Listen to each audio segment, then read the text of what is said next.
Hi, welcome to day two of the Kame BPT Sim Racing Championship. I'm here with Steve Bond, and we're going to be your commentators for today. So, Steve, what are your thoughts for today? Well, I must be honest. I was quite surprised by the standard from what I saw. Some of the participants are claiming they're novices, and I'm not entirely sure if that's the case from what I saw. So yeah, I'm expecting quite an exciting race here. So let's see what happens. Certainly in the practice session, there was quite a few racers with fairly close times. So if we get some good, clean racing, it could be quite exciting. So our racers today, we've got Gareth Harris, Barry Graves, Tommy Esworthy, Nazi Bonas, Simon Hawes, Ryan Hills and Vernon Booth. Brilliant. So they're just coming out on their qualifying laps at the minute.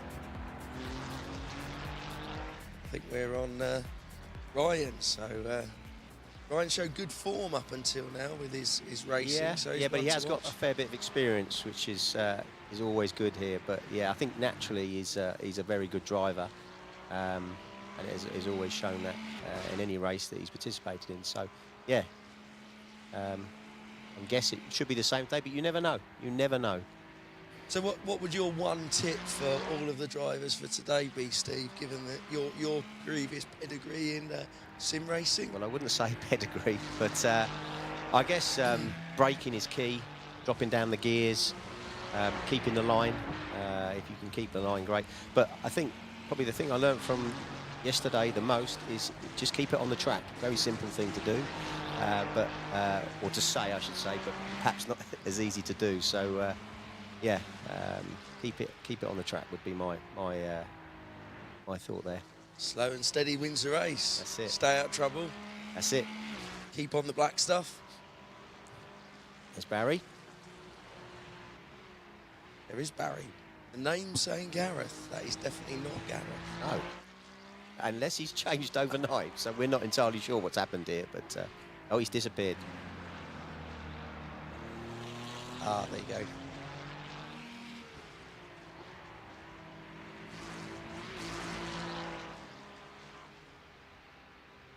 Nice, smooth round those corners, taking it nice and steady.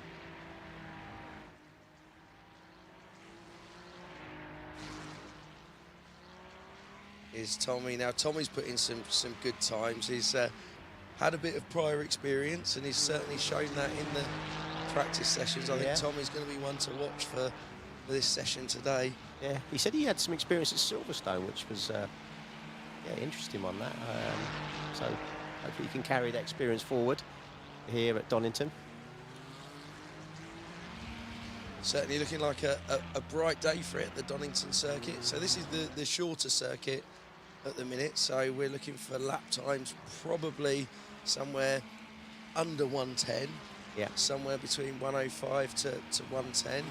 We've already seen a 107 there posted by Tommy. So yeah, Tommy's currently sitting at pole, and then you've got Gareth just behind him, and then Vernon currently in third. So the lap times will start to speed up. Of course, they're just on their tyres, which are a little bit cold, which can lead to coming off the track like we've just seen there. So it's important just to get the heat in the tyres to start with.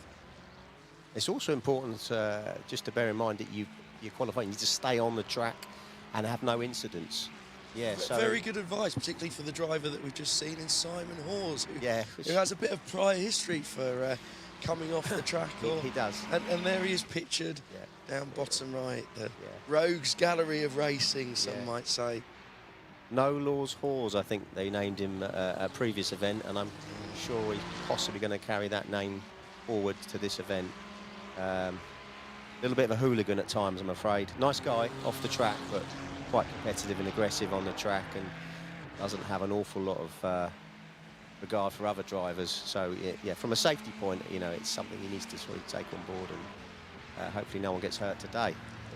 But, Interesting you mentioned the rivalries and the troubles of the past. It's interesting that Gareth and Simon are both racing together in today's race as well, currently sitting on 3 and 4 in qualifying positions. In previous races, there's there's been a bit of bad blood between these two drivers, particularly. It has indeed. I have to say, primarily caused by Simon's somewhat erratic driving style.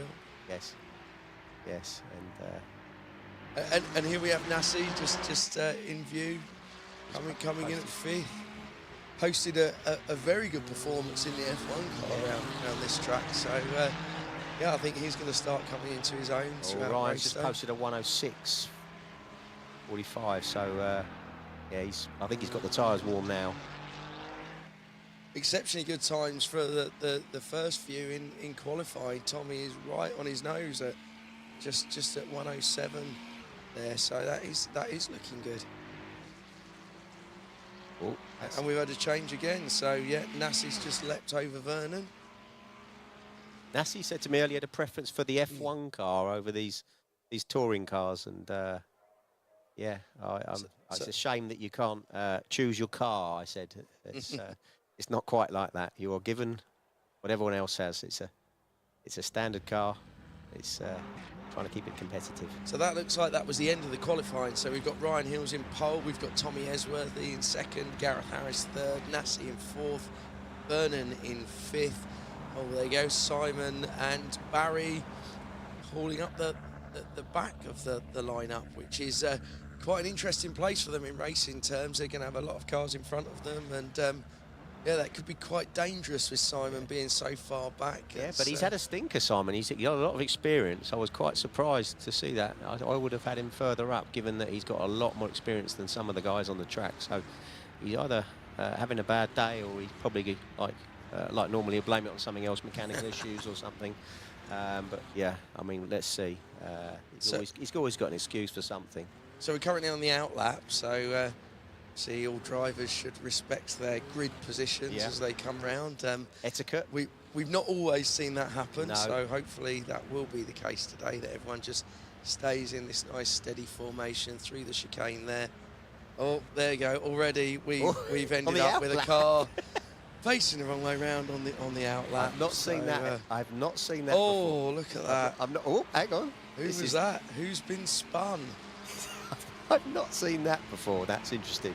I think that might have been Gareth, because Gareth has dropped back. And Simon as well as at the back. Last place, I'd lovely to see a replay of that, because I'm guessing those two have relighted the fire that they had yesterday. There we go. So who nudged who? Can we see? It looks as though that might have been Nassi. Oh, I don't know. I'm not sure. I'd hate to cast aspersions, but not even managed to start the race before.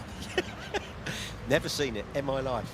Never seen it. Just a bit of a coming together. It was I think. generally first or second gear. You should be orderly in place, and obviously is. So what's going through Gareth's head right now? He qualified in 3rd. That's a good place to be into the race. And then he finds himself facing the wrong way. And looks like 25 seconds down. So I really want, I mean, unless he can pick things up, he's a good driver. So we hope he can recover things. But I don't want to be in the pit lane after he gets out of the car. I think there could be an angry exchange or two. So anyway, let's focus on the front. Tommy's in a storming race. I think he's got some competition here for Ryan Hills, who's always been impressive. But yeah, as I say, he had a little bit of previous at Silverstone, and he seems to have carried that form through. So, and Barry's moved up the rankings as well, as we can see they're started right near the back, and has managed to pick up some places already. Yeah. So yeah, that's interesting. That is. Yeah, it looks like Vernon's probably had a bit of a spin, which is one of the challenges to keep the car on the track. Yeah. So we're looking at Barry now as he's coming through. He's in good spot there in 4th place. A little bit of a gap between... nothing around into potentially, and here we are. This is potentially where an incident could happen. Particularly at the start of a race, everyone gets a little bit over-eager. And I expect some sort of manoeuvre here now. Yeah, seeing this, probably on the bend here, we'll see it. Yeah, so there's literally nothing in it between Tommy and Ryan as they're going round. Tommy's taken the lead. Ryan's half a second behind. Now this is interesting. When you've got someone right on your tail, that's the time where you've got to stay calm and composed. We see many drivers feel the weight of the pressure of Yeah, the car crumble. behind and Often crumble, don't they? take the wrong line, have a bit of a spin. Yeah. Like it. He is quick. Open up a Very 1.3 second impressive. lead. Tom. Very impressive. Barry's now up to third. That's interesting, isn't it? So he started quite low down the grid, and I think he's following our advice at the start of the day. Stay on the tarmac, and he's doing a great job there. But already on lap 3, there's quite some gap between the first 2 and the others, which just shows kind of the advantage you can get if you can keep the car going round. Ryan's now leading. Well, look, there's a collision. There's a coming together there. So Tommy, Yeah, I don't know if we saw that, did we? Let's have a look. we didn't, but it looks like Tommy's come off. Yeah, because there's a 14-second gap there. Yeah. So, yeah, something has happened. So we're now looking at Gareth. So that'll be Gareth and Vernon quite close together there as they're coming round. Who's gone off there? Well, he managed to keep it on the that. track. How did he keep that on the track? That was sideways. That's incredible control to have recovered that without spinning and stayed on the track. Yeah. A great bit of driving there from. So we're about to see Tommy Replay. lose that position. So what did he do? Oh, he's come into that corner just unforced error. a little bit quick. So A little bit a quick lovely into the corner. driving line and just managed to. He's going to be disappointed with that, isn't he, Tommy? He's pulled a good race together up until that point, but he's certainly got the skill to come back into it. Yeah.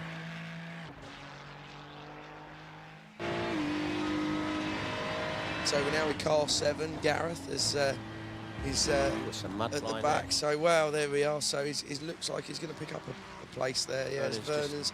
Vernon's and a little dance on the grass there. And that is difficult, isn't it? When you come off the track and you just get onto that grit, and then you have the change as you hit the grass. It can be really difficult to keep that in a straight line. So Vernon's done a good job there as a car snaking to keep himself without spinning and get back on the track. We're now having a quick look down at Barry's has come through now. Barry's been really quite consistent. He's stayed in the mix there, drivers. So. Yeah, he said in practice today he didn't feel that comfortable in the car. He was just getting to grips with it. But a real tussle! Look at that! Oh, hang on. So that's just. Whoa! There's damage. Well, I mean, Gareth Harris, the first to complain about, and he's absolutely taken out Barry there. That's. I think there might be an inquiry as to what happened there. Yeah. Let's just see whether it was maybe there for Barry or no, it's just it's not a line there to do that. That I don't know. Is there stewards' inquiries at the moment? Because I don't know if there is, but if there was, I'm afraid to say to Gareth, I'd it's disappointing to see, isn't it? Unusual, because he's normally quite a calm-mannered man, but I'm guessing something's caught up with him from the start of the race where he had a poor start, and his aggression has kind of stayed with him, and he's probably made a little bit of a... Well, these drivers are operating right on the edge, aren't they, Steve? The speeds that they're going at, and yeah. So Barry's going to be quite disappointed now, isn't he? He had a fantastic position, 4th. However, we're only 6 laps into the race, and we've still got plenty of racing to go in this. So I can well imagine there's going to be a few more coming togethers and exchanges before the race is out. Only about to halfway through, so another 7.5 minutes to go. So becoming a bit of a procession for Ryan at the front there, though. He's been quite fortunate to stay out of trouble. You say that. There was, after the incident, it was about a 15-second gap, so Tommy's pulled back about 4 seconds there, so... and Simon Hall seems to have been better after a very poor, good position for him, but Yeah, the only thing I can see, that obviously third and fourth, Simon and Gareth together, there could be potential there. I mean, there's a bit of a gap, I guess, 17 seconds. But I'd hate to see Simon, you know, potentially get involved with other. It looks Tom, like the Tommy next or action Ryan. is going to be between Vernon and Nassi, because they're pretty close there. There we are. We're just taking a look at them now. So we've got Vernon is right on the tail there of. Oh no, he's actually ahead. He's ahead of Nassi now. It's. Ooh. So there we go. So Nassi's going to competition within a 10 there. They get on well as colleagues. Oh look, yeah. I wonder whether we can get a clean passing if Nassi can get close enough. It can be quite difficult when you're in some of these corners just to find the space without any coming together. This looks like this is where all the racing is going to happen at the minute between our 5th place driver Vernon and our 6th place Nassi.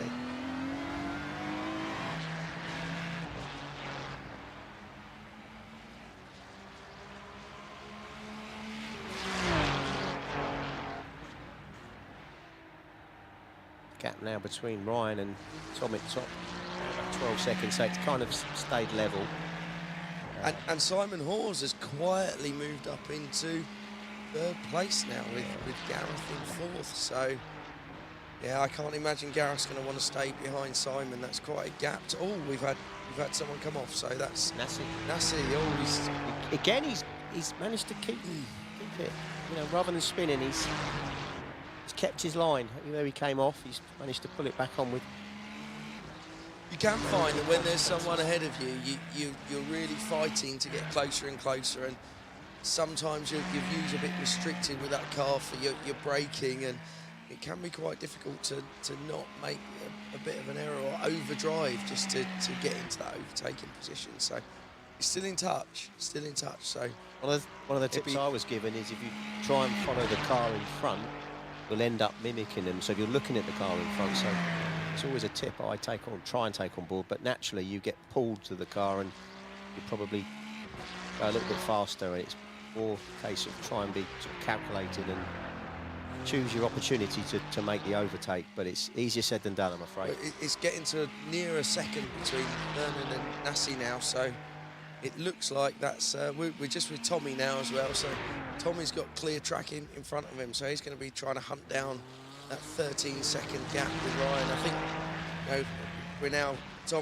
we're hoping that Ryan just makes a bit of a mistake, and we're straight back in. It's one mistake and he's there. We're hoping. We are hoping, yeah. Yes, I'm in agreement, yes. Ryan does have a bit of a reputation for being Mr. Consistent, so... Yeah, but you never know, pressure. We saw it yesterday, didn't we, in the last race. In the very last race, there was 2 drivers who were putting in very consistent performances, and on the final lap, pressure, and the 2 front, first and second position changed. Oh, well, we've got a bit of it coming together. Simon Hawes. Well, hopefully there'd be no bad outcome here. Yeah, so an interesting point of note when we're looking at cars overtaking the back markers. In this format of racing, there is no obligation for the back markers to free up space for drivers coming through. So it adds a layer of excitement to any of the front runners coming through. Well, it slows them down, obviously, and it gives the chance of the pack to catch up. Of course. We've seen that many times. However, Simon as a racer doesn't have a particularly good reputation for following driver etiquette, and will most likely try and force a space when one isn't really present. No, I did see in a recent press article a headline, "Etiquette of a Dog." So and doesn't seem to affect him though. He seems to embrace. He just brushes it off. Yeah. Etiquette of a dog. So yeah, I'd say. Whilst I know him personally, and he's actually, I said earlier on, nice off the track, but just a little bit of an animal on the track sometimes, which just maybe need just a bit of sort of tempering down from time to time. Anyway. However, managed to get himself into 3rd position, so... Yeah, yes, so. And that's all that will matter to him. Now, that's interesting. There's a gap now appearing for 8 seconds. We've gone from 13 between Ryan and Tommy down to 8. So whether Ryan's made a slight error, or probably more likely, Tommy is picking up the pace. Now we've got, how long have we got left to go? We've got roughly around 2 minutes, so not a lot of time, but that means if Ryan makes a slight mistake here, the opportunity for Tommy to it's down to 7 now. So something is, whether he's got mechanical issues or something like that, I don't know. It's hard to maintain concentration at the front for that length of time, so you might find that he's just easing off a little bit because he's not had to see him in the distance there, look. Well, Tommy's got him in his eye line now, so Tommy's going to be absolutely flat out trying to close that gap. You start seeing the car in front and you start reining it in, so here we are with Tommy now. Look, you can see clearly. He's closing it quickly, isn't he? He's knocking seconds off, so... 1 minute 30, 1 minute 20 to go. That's going to start to becoming a bit uncomfortable for Ryan if Ryan's aware of that gap closing. He's only got to look in his mirrors, isn't he? You'll see it now. I mean, that wouldn't have been the case a couple of minutes ago. So something is happening here. Start to mount the pressure on him. One mistake is all it's going to be. Yeah, Tommy's got to just keep his focus, keep his eye in, keep his lines good, keep doing what he's doing, and he's clawing him back. It's a real 1-2, isn't it, at the top, and there's quite some gap between the next 3 down. Oh, a little bit twitch there from Tommy, but I think he's kept it. Okay, he hasn't lost anything, I can see. You can tell because he's knocking down that gap. He's really kind of racing on the limits now, so he's in full concentration into every corner, and this is the challenge for him, not to overdrive in some respects. You know, you want to close the gap, you want to make up that time, and he's doing a brilliant job of it. But what's that fastest lap? So we only got he's got 20 back seconds. Marker, so he's just trying to come through. Ooh, is it? That might be where Ryan lost a bit of time, you know, getting through the back markers, which Tommy's just done there really well coming into the chicane. There's only, from what I can see on the clock, about 5-10 seconds to go. So is that checkered flag there? Is it one lap? That will be one the lap last to go. lap. One lap to go. One last lap. Okay, so here we are. Well, from our race day yesterday, we know last laps can be really exciting. We saw a few places change through unforced errors, drivers that have done really well, and then get into those final few corners and just crumbled really under the pressure, or feel the pressure.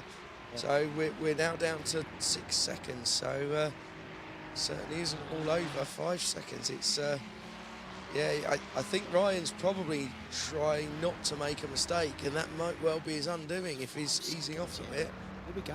Oh, what we got here? We've got Ryan's struggling to get past someone by the look of it. So that's really going to something's happened in the back. Oh, I don't know what's happened here. That's Tommy, is it? Has the lead changed? Quite sure what's happened there. That looks like that's probably Tommy, because Tommy's now lost some distance. Oh, that's a bit of a pity for him, because he got within 5 seconds, and so that's Ryan just coming through there and won the race, and then Tommy's taken second. Great race from Tommy. Simon Hawes is our back markers have just finished their race now as they come through, and not long now before Simon Hawes is most likely going to cross the line in 3rd place.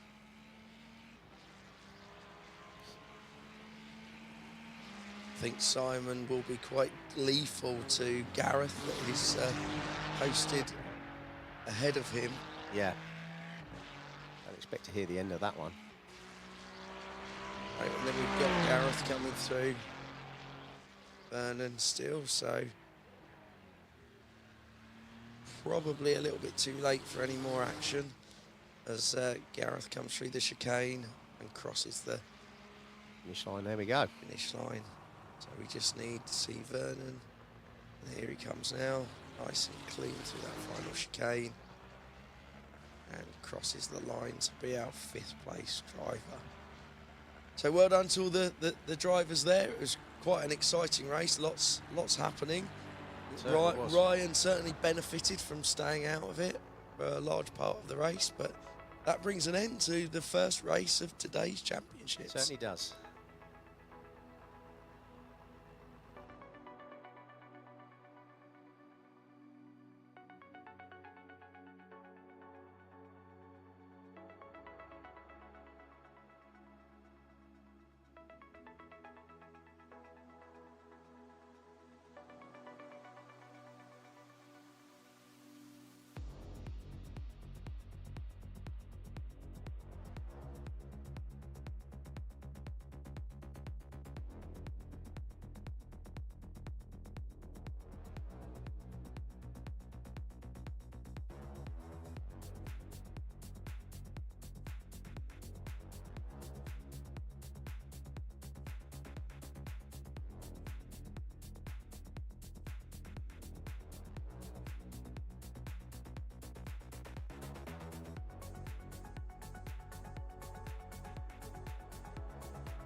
We are live. Hi, Simon. Good morning, Gareth. How are you? I'm good, thanks. You?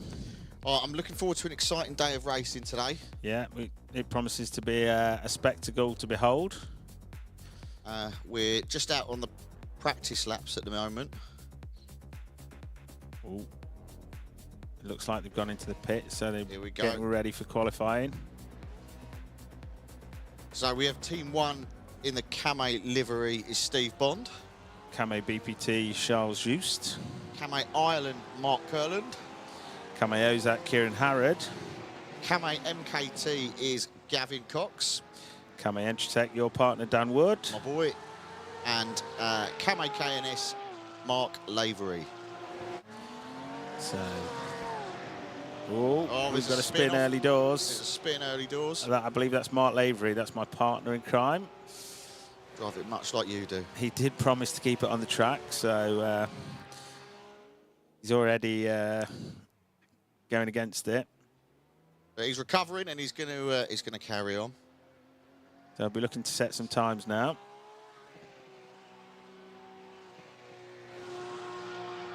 Who's your money on today, Simon? Dan's Mr. Reliable. I've got all faith in Dan. He'll be looking to make some headway today. Favourite probably will be Charles Just, The Juice Meister. Juice Meister himself, who I believe has done this before. Oh, has he? I think so. Really? Yeah, he showed some technical prowess in the early stages of the We're live on him now. practice. There he is. He's got his game face on by the looks of it. Cool, calm and collected, the Juice Meister.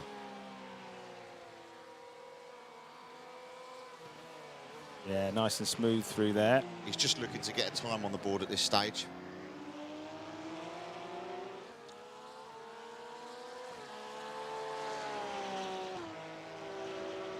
And that behind him is Mark Kurland. There's some speed through there.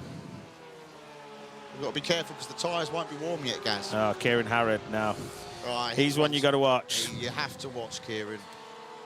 Silent assassin, they call him. Racing for Came Ozak today. Normally on the colours of Came Marketing. Normally. Interesting.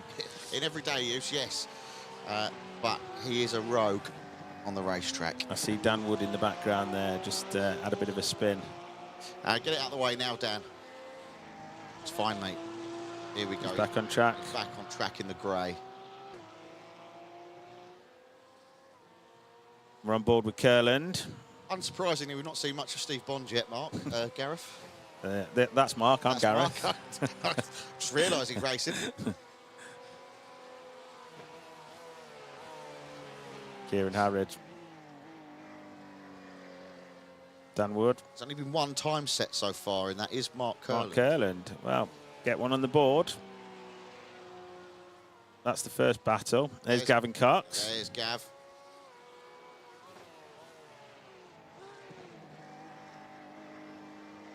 There he is. There's Steve Bland. Driving Miss Daisy. Let's see if he can get out second gear today, Gareth. I'd like to see a bit more tongue there, because normally when he's going at pace, that tongue comes out, doesn't it? The tongue comes out, it licks the mic. His team have a terrible time trying to communicate with him. Yeah, he doesn't look very impressed, does he? Well, neither are we watching him.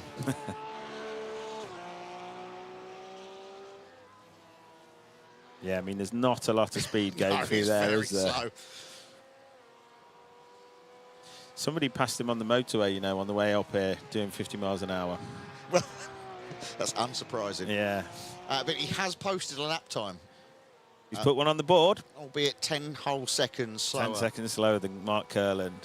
But he's on the grid. There's the Juice Meister. I'm expecting big things from him today. I think he could be the one to challenge Kieran. There she is. I mean, that is slow That's incredibly and slow. steady through there. Slow being the operative word. And you can put your foot down on the straight, but he refuses to do it, Gareth. It looks like he might have his pit limiter on. He interesting fact about Steve, in his real everyday car, he has his speed limiter set to 68 miles per hour. Yeah, I can believe it. I can believe it. Chops at John Lewis, you know. Does he? Yeah. Yeah, he's one of their biggest customers, so I hear. Owner of the infamous ostrich feather duster. He looks like a man with an ostrich feather duster. He does. Once got mistaken for... I forgot the guy's name. David Dickinson, that's the fella. David Dickinson, yeah. He's a I lovely nearly said David Dimbleby. he's a lovely shade of mahogany these days, Yeah, Steve. no, he's got lovely colour. There's downwards. They have all now posted a lap time. Gavin Cox. Out of nowhere. He's putting in a Wow. good time. That's a very good time, and I'm Dan Wood impressed. as well. I am impressed. Dan's also posted a very good lap time. Yeah. Just needed to get themselves on the track, didn't they? And put a lap in. Obviously, Dan is very well known in security circles. Been in the industry a long time. He has. He is currently a director of LDN Security. Formerly a member of the Camo BPTT. He was.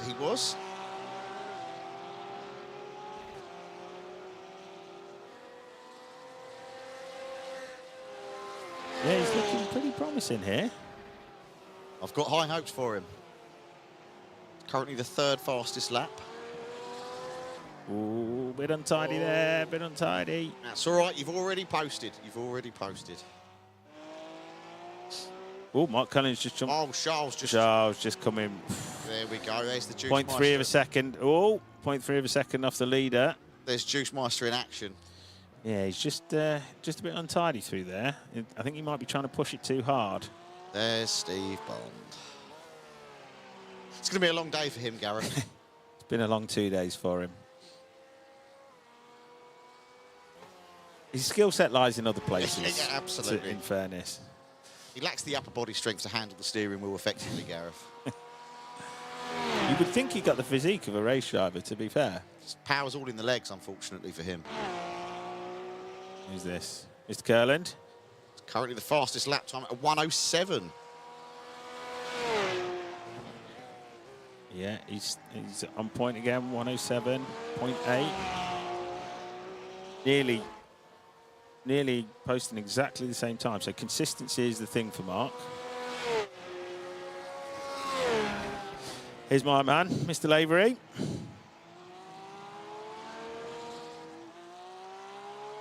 He's taken that nicely. He has done.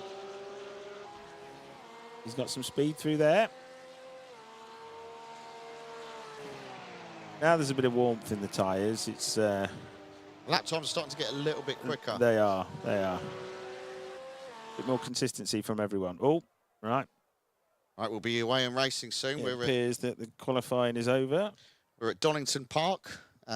During the Second World War, the circuit was requisitioned by the War Office, Gareth. Really? Yeah, and it was used as a military vehicle depot. Really? That Was is indeed. some, stunning knowledge you've got of the locality. Just sits on the banks of the River Trent as well.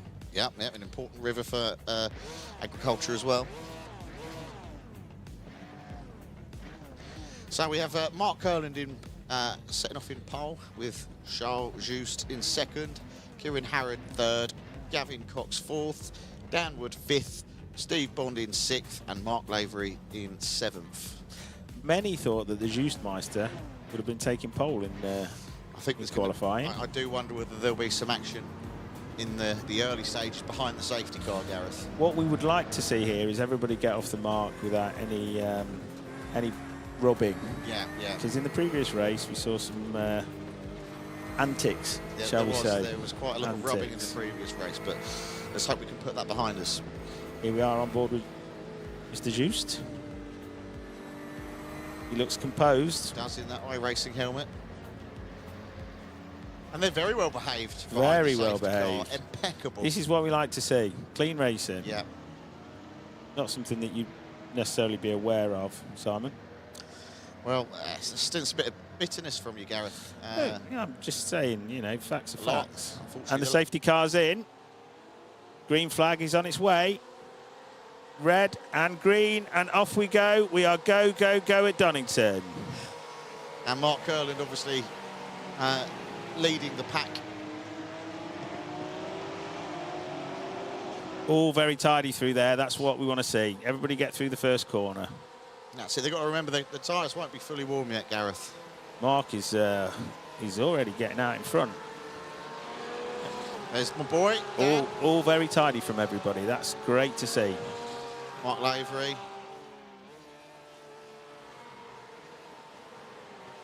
Just keep it on the track, Mark. The Juicemeister.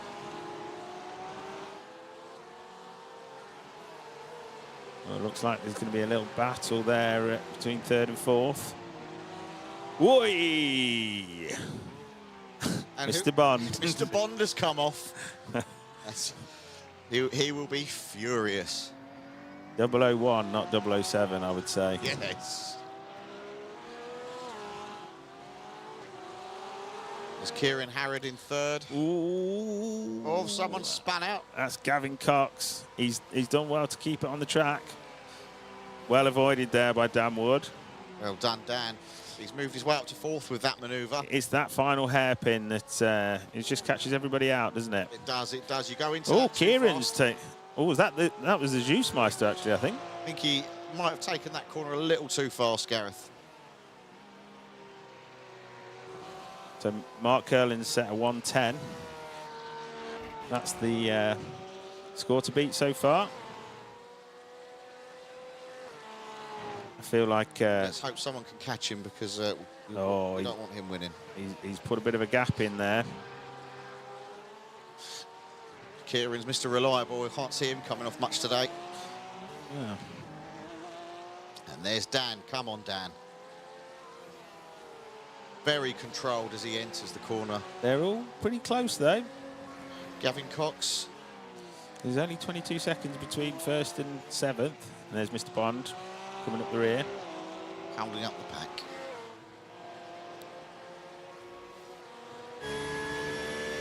We're live in Steve Bond's car. Not sure why Steve Bond's car was chosen because I can't see much action will be taking place. Yeah, it might appear like he's going backwards, but he is generally going forwards. Yes, yeah. Some facial expressions going on there as well. Oh, is he going to attempt? No, of course he's not going to attempt to overtake. That would require. We've got a little battle going on in the rear. I think Mark Lavery will be safe there, Gareth. I can't see. He's put a bit of distance between them. Yeah, I can't see Steve actually trying to attempt the manoeuvre. And Charles moved up to third, which is where. I think he was already in third, if I'm honest. Oh, Dan has cut the track there beautifully. Oh, Mark Lavery looked like he's held on to it well. He's held on to it well. He's done very well to recover. He there. has done well to recover. Oh, uh-oh. We've had a spin off. Is that Mark? Yeah, that is Mark. Oh, Dan's going to attempt to overtake here. He's got Gavin Cox. Gavin Cox just in front of him. I wouldn't mess with Gavin. He's a rugby enthusiast. Yeah, Gavin's seen him off there. He's put a bit of distance between them.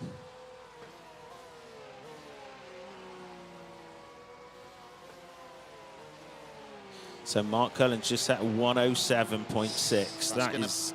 That's 3 seconds off his previous lap, so he's looking strong. That's going to be tough to beat. Dan Wood's made his way down to fifth. Charles, there's a bit of a gap opening up at the front. There's Dan Wood just seems to have dropped off there. Gavin's put a bit of distance between them. Mark Lavery's off. Oh, he's off track. And Steve Bond has moved up to sixth. Oh, it looks like he's just going for a Sunday drive. Yeah. Oh, we've had a slight. Overcooked it. Steve. Overcooked it. Which He is does not unusual look for happy. Steve. He does not look happy. He's now doing donuts. No, a little shake of the head there. He's not impressed with his performance. He's not. And, well, he shouldn't be. Here's Gavin Cox. Gavin's looking pretty steady. He is. I think he's got the hang of the track. Dan Wood looks like he's comfortable now. He's settled back in. He had a wobbly moment there, but he's recovered well. Yeah, that's nice and smooth through there.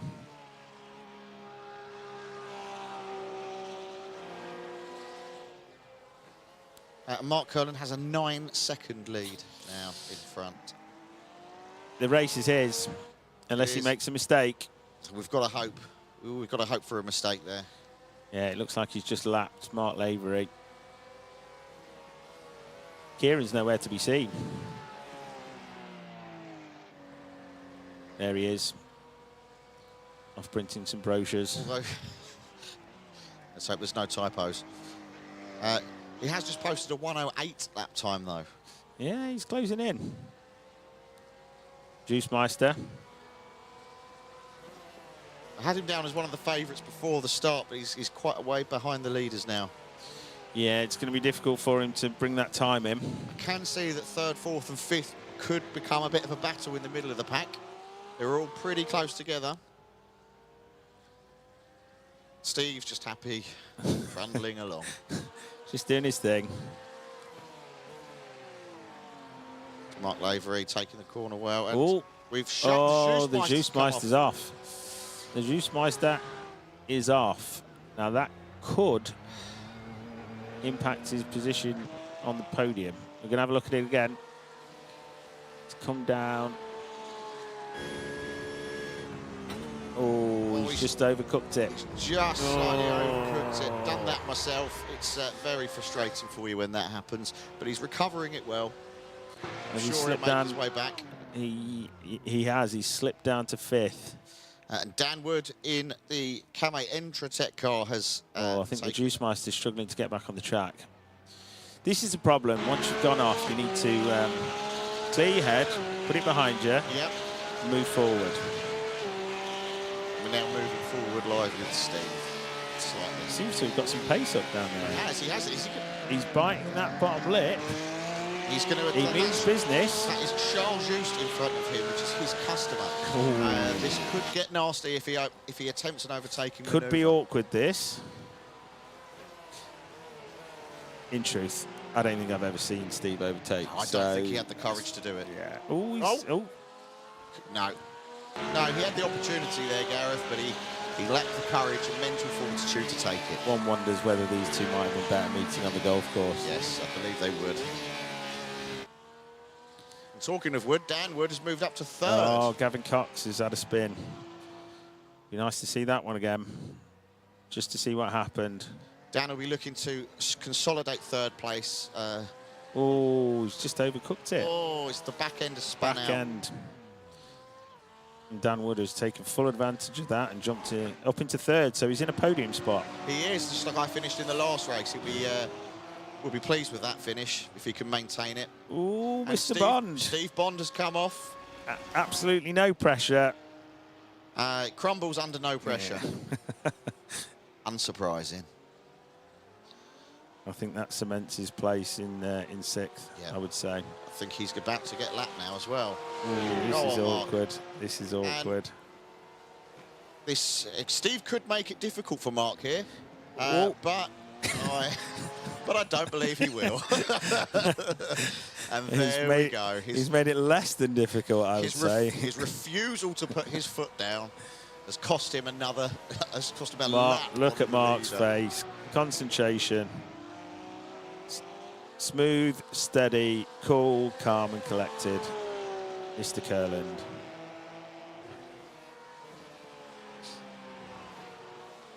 He is now miles out in front. Formerly a junior go-karting champion, Mark Kurland. Really? Yeah.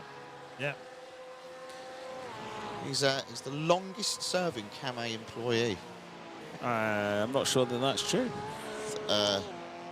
25 years, I believe. 26, I believe it is. 26 26. But I question whether Chris Wilson and James Boston might be slightly Oh, ahead. really? Yeah. I think Mr. Wilson might have a few years on it. Oh. Strong titles to have. Yes, Strong titles yes. to have. Legacy. And Mark is now... Is he just lapped Charles? He has. Ooh. He has just lapped Charles. So Mark Curlin has now got a lap on Charles, Steve and Mark. Dan Wood and Gavin Cox are fighting it out for a podium It's not finish looking now. pretty at the back. Oh, Mark Curlin. Mark's come off. And this will be Kieran's opportunity to close the 12-second gap. I think he may well do it. See, this is where a bit of pressure. He's done it.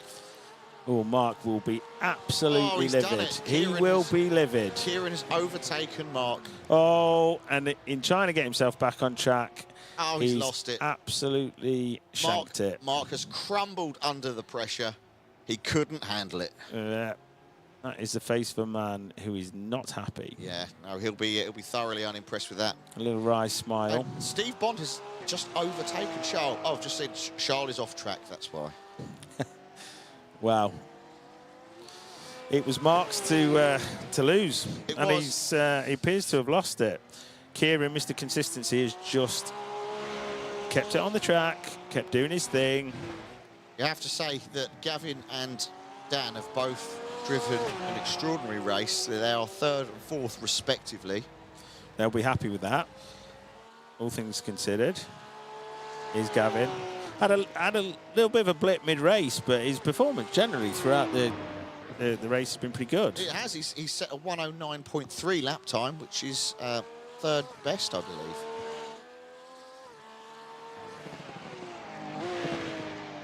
We're on board with Gavin. Yeah, really smooth and clean through there. Yeah, he's doing really well.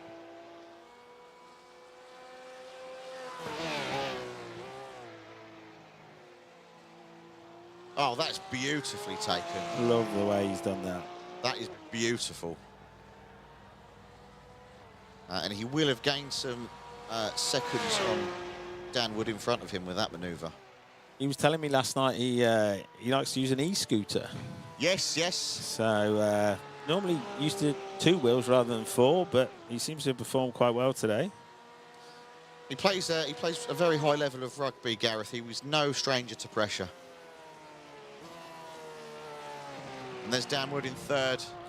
Just taking that one slightly he needs to get it wide, back on track, but he's recovered well. Recovering well there. Yeah, he was talking himself down before the race, Dan was, but He said he would be like a granddad driving to home base. yeah, but I think he's proved everybody wrong. He has indeed, because especially since home base no longer exists as a brand. As Mark Curlin in second, he'll be kicking himself. Went the same way as MFI. It did. Wilco's. Now Mark will be kicking himself. He'll be very unhappy with that. Yeah. There's a huge gap out ahead now. 18 seconds. Just shows consistency is hugely important. Yeah. You know, if you lose concentration for just a split second, you can throw your race into disarray. It absolutely can. You have to feel for Mark Lavery as well. He's had a tough race today. Not seen much of. There he is, back marker. So out comes the white flag. Last lap. Barring any kind of mistake from Kieran, I think it's his in the bag. Steve Bond has taken that one wide. And he will be about to lose his place. I'm not sure anybody told Steve that this wasn't a rally event.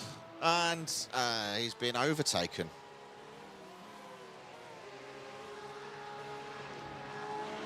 Oh.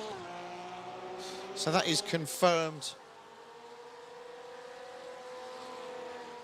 Oh, no, it's not. No, Charles is catching on Steve. The Juicemeister will be disappointed today. I did have him down as one of the main favourites for today. He was a contender. Kieran Harrod and Dan Wood has come off the track. Oh no! Oh, he's managed to recover it. He's recovered I think there's a big enough gap. Yeah, there's a 44-second gap. So yeah, we're I think he's okay. He just needs to keep it on the track there, doesn't he? Keep it on the track and get over that finish for the line. last lap. So as it stands, we've got Kieran Harrod in pole, Mark Cullen in second, and Dan Wood in third. And as we cross the line with Kieran Harrod, who takes the checkered flag. Quite something from Kieran, consistent, stayed in the race, waited for him to make a mistake, and Mark duly offered that up and let him slip on through. On a plate. And Mark will be berating his team. There's Dan. He's confirming just about. Keep it on the track, Dan. Oh, that's beautifully done, Mr. Wood. Beautifully done. Very smart, very smart. And he will confirm his podium finish.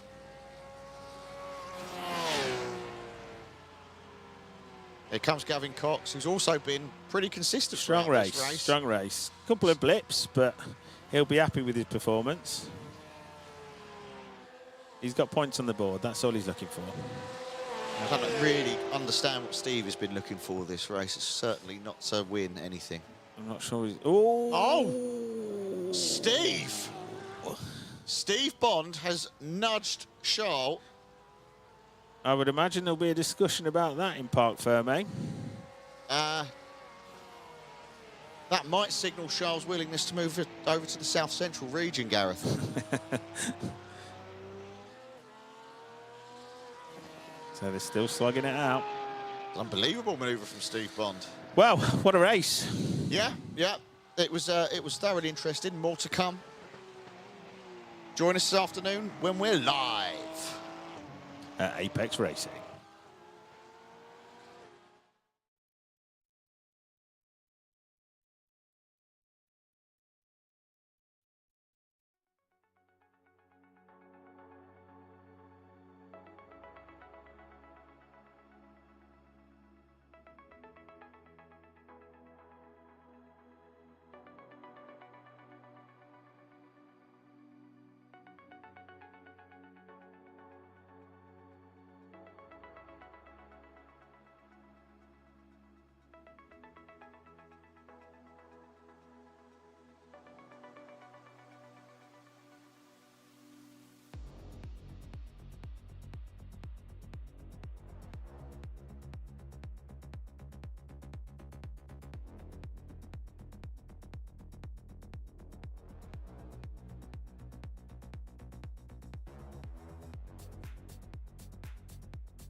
yeah.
Hi everyone, welcome to race 2 of the 2025 Kamei Sim Racing Championship. This is Pool A going out on the GP circuit of Donington racetrack. We've just completed the qualifying. I'm here with Mark, and we're just quickly going to go through the qualifying places just as they're finishing up now, just to see who the runners and riders are. And then we'll be directly into the race for all the chaos that ensues. So I don't know whether you want to go through all the positions in front of us, Mark? Yeah, so Ryan, took him a while to actually get a lap posted. I think there maybe had been a little bit of sort of melee on the field of play. However, he has followed suit this morning and has brought himself into the front of the line. It's then followed by Tommy right up close to him in timings. Similar story to this morning. We've then got Gary, we have Simon in 4th, Nassi in 5th, Vernon in 6th, and Barry in 7th. That to complete the grid.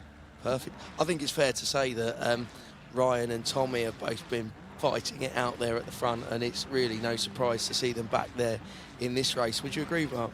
Absolutely. The form that they've brought in from the first race really showing and coming into matching into this race. Yeah, there's an element of consistency there with those. I mean, it was quite a surprise, actually, as we were watching the qualifying, to see Ryan so late to post the time, which, was looking a little bit kind of on dodgy ground there for him for a little while. So, maybe a bit of nerves creeping in with Tommy being hot on his tail. So, be interesting to see how this race pans out. Obviously, we're on the longer format GP circuit, so that, we've got someone, looks like they've come off there on the outlap. Well, there we go. Not even started the race, processionally driving around in the outlap, and now taking a shortcut by the looks of things. And looks like they've overtaken the pace car as well. I'm not really sure how this pans out. They're now stopped on the track. I think we could see a flag here. Yeah, quite likely, maybe even a disqualification before the race has even started. Wonder which one of our racers that is. I see. That's Gary, who has pushed himself forward into the lead. It does look like he's now followed suit and put himself into the correct spot. Wow, so they're just coming up to the start-finish line, we can see. And they've gone. They're off. So Simon is... Oh, wow, 2 straight off. Wow. Well, I think we know, based on previous form, that Simon isn't afraid of a bit of controversy on the track. Oh, well, we've got a bit more contact. I think we could... Well, he's very lucky that we haven't got a restart for this race, but he's finding himself right at the back of the pack now. A couple of spins.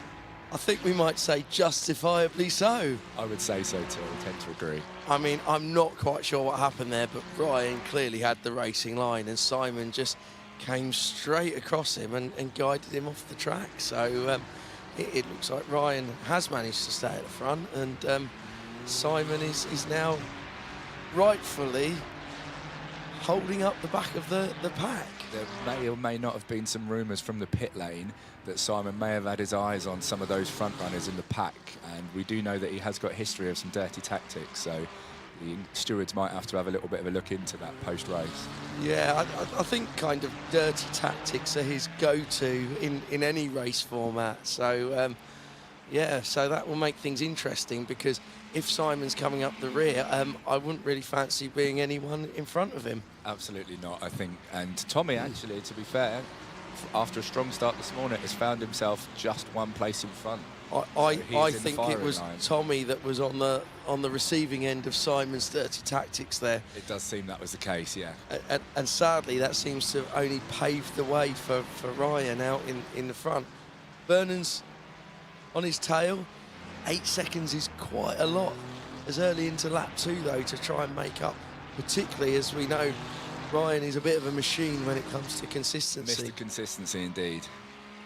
So what do we think the action's looking like? It looks very much like Gareth and Nassi there between 3 and 4 are probably 2 of the closest drivers. And then we've got at the back Simon and Tommy within quite close quarters to each other. So we're having a look now at Gareth as he's coming round. And we can see there that Nassi is not too far behind. So and they're only just trailing second place, and only 3 or 4 seconds split in second, third and fourth place, so it could be on for a real tussle in the coming corners. Absolutely. I mean, they're all going to be going for it, and as we well know, in the longer format track, with the end of the race being some quite tight corners, there's plenty that can happen down there as everyone closes in on each other. Those hairpins can be a real leveler, especially when you've got somebody, you know, right up the back or next to you. It could really. Well, let's really see how this impact the line. unfolds, because I think they're just coming up to the first of the 2 hairpins now. So here they go, slowing right down into first gear. He's taken that really nicely. Nicely done. Coming out wide and is straight on the throttle up the hill into the second.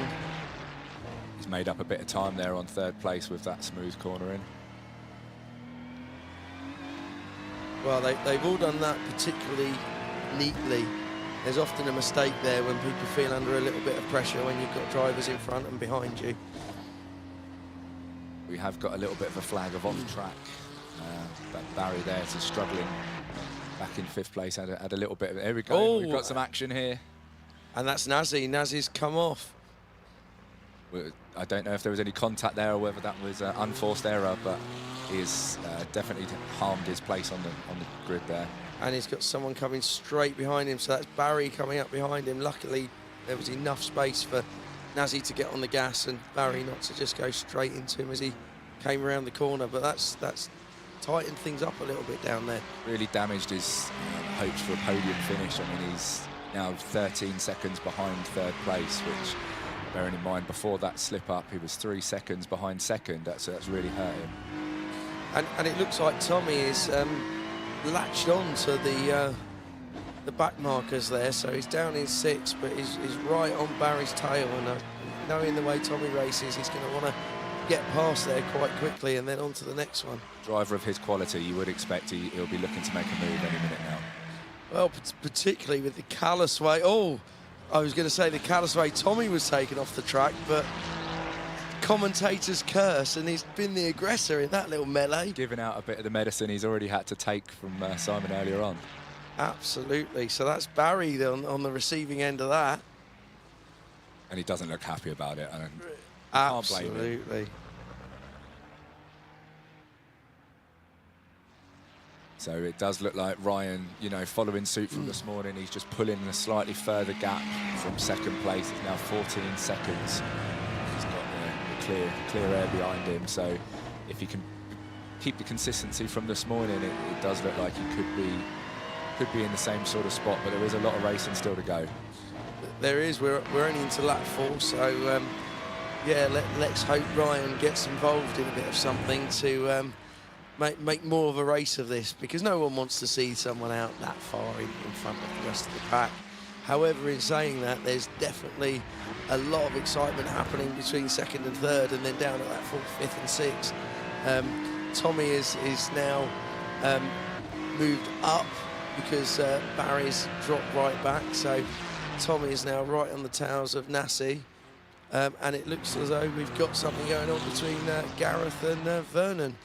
As we can see this unfolding with Tommy now. This is it's getting close. Absolutely, and it looks like he's just waiting to pounce.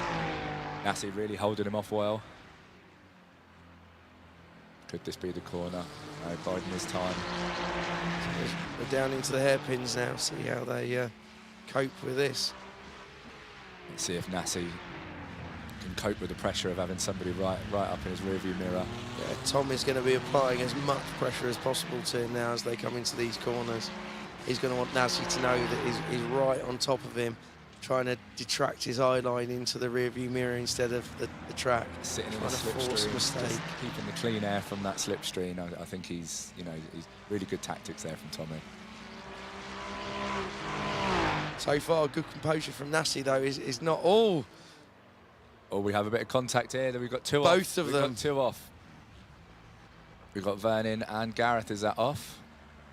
Well, that's going to close things up even more and, unfortunately, play further into Ryan's hands. Absolutely. He's, got 30 seconds now he's got on the lead.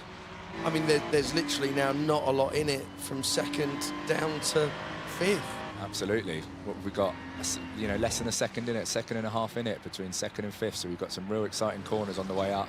And literally, as we say that, we've got 2 cars. Or who's held that on? Jousting is what I would describe. Jousting, driving absolutely. style. Great bit of driving from. I think that's Tommy off. That was Tommy off again. Tommy these collisions aren't going in his favour, unfortunately. He's coming off It's second best each time, isn't he? And quite innocently and inadvertently, I accidentally paid Simon Hawes a compliment there for holding the car on the track. I imagine it's because of his vast experience of coming into contact with people. Exactly, it's not a place he's unfamiliar with. The only question you have now, Ryan pulling a 40-second lead. We could be in a position now, can he get complacent? Might he just, take his mind off of full concentration just for a second? That's really what second place has got to be hoping for. I think that might help Tommy a bit. Naz is just unfortunately taking a bit of a spin, and Tommy's profited for it. So, when you want things to go your way, getting a free place back might just help get his head back into the game and hunt down Simon Hawes for that well-deserved place above him. I think we all want to see Tommy overtake Simon. Oh, we've got some destruction derby happening here in it's the happening sand. again. And they're, just as I say it, Tommy's right the way up into 3rd place. I think that might have been a slightly bold move. Simon trying to take over Gary, was it? So, yeah, I think we're on a bit of a replay here. Let's see what happened. Got the nice racing line, but... Whoa! Wow, that was... He's not really slowed into that corner. Absolutely not. I don't think Simon had any intention of taking the corner as was planned. I think he was using the other driver as his brake. Seemed to look like he probably had crosshairs on his windscreen as he lined that one up. Sorry, you shouldn't laugh at a moment like this. Hopefully the drivers are all okay, but that looks a bad one. With that sort of level of intent, it's... Yes, I would imagine that Gareth is maybe slightly unhappy, probably still trying to get his bearings from the spin. But nevertheless, still in 4th place. Absolutely, it's not really made too much of a difference. I mean, Tommy managed to squeeze through, but he's managed to hold on and not fall too far down the grid. And despite the time difference, I'd like to say a well-deserved fight back from Tommy to get into 3rd place. Absolutely, he was way out, stranded out back after a couple of, coming off second best of a couple of collisions. And we've not really spoke much about Vernon. Looking at Vernon in 2nd, it's a real consistent performance from him. He's managed to stay out of most of the trouble that's got on and held on to that 2nd place throughout the race so far, going around the track. So that consistency is really paying off for him as he's navigating around the circuit. And absolutely, and despite him, 49 seconds behind it, all it takes is a couple of just misplaced corners, just a lapse in concentration, and he could be really right up behind us. Still plenty of laps left in this race. Or equally, as we well know, the loose cannon of Simon Hawes. You could only imagine that probably Ryan is going to be looking to lap Simon at some point soon. Now, if that were to happen, who knows? I don't think Simon will think twice about perhaps, maybe trying to spoil things for the current leader. And there he is, looking very, I think, satisfied with himself. Very smug with himself, I would say, yes. A man that doesn't race for results, I think it's fair to say. Yeah. Just the controversy. Absolutely, and surrounded in controversy in his whole racing career. Still good, between 2nd and 3rd was, a second in it. So there's still a good fight between Tommy and Vernon. Vernon so far managing to hold off the assault from Tommy in 3rd place. And I think we have to say that this just really goes to show how good Tommy's racing has been on that first corner, almost of the first lap, being taken out so callously right the way at the back, and to have raced his way into contention for 2nd. And there you go. There we go. That's just Tommy just giving out a bit of the punishment that he received earlier on, just to take 2nd place in arguably slightly physical fashion. Slightly bullish, I think we'd have to say, but you could probably forgive him. I think all the racers are getting. Oh, Simon's on the warpath again. I don't know who he's got in his sights this time. I think Vernon might be feeling the and it's come off badly for him. well, justifiably so. I would say, yeah, he's he can't really be too upset with that. He could find himself back in 7th place in a minute. He's about to be overtaken. I think he may well find himself in an inquest after this. Well, so far the stewards haven't interfered at any point, so obviously the head steward happy so far with what's been happening. It's quite a no-holds-barred racing format, this. Slightly untraditional in the way that the drivers are approaching. And I think considering the start that we had, where we had Gary sort of take a shortcut to jump past the safety car, I think, you know, it's carried on as it started. Set the tone. Absolutely. There is an element of me that perhaps thinks that Simon might be sort of maybe slowing up a little bit, just hoping to see Ryan in his rearview mirror soon for that lap. Well, you would imagine it's going to happen quite soon. You know, Ryan is unflustered at the front, just cruising around. It's testament to how well he's driving that we haven't really spoken about him for, you know, 3 or 4 laps now, because he's just so far in front. It's just boring. You could say boring, but, you know, well controlled from him. And there he is, doing his own thing. Clear track in front of him. I'm sure he'll be aiming to get those lapping those guys at the back. I think he'll have them in his sights. No one's going to want to be lapped, though, are they? Absolutely not. And I think least of all Simon. He's not going to give up easily, I would say. I do think that if Ryan were to lap any of the drivers today, that bold defensive tactics would be justified. Absolutely, and I think, you know, put yourself in the shoes of those drivers. It's not something that you're willing to give up easily. I think, you know, kamikaze mission might be on the cards here, especially for almost encouraged. I think I would go as far to say. I would say so, and I think given the same circumstances, I feel Ryan would understand, and I think Ryan would maybe be giving out the same sort of punishment. Someone's just drifted off the track there in the background. Looks like they've just taken a corner a bit fast. That was Vernon.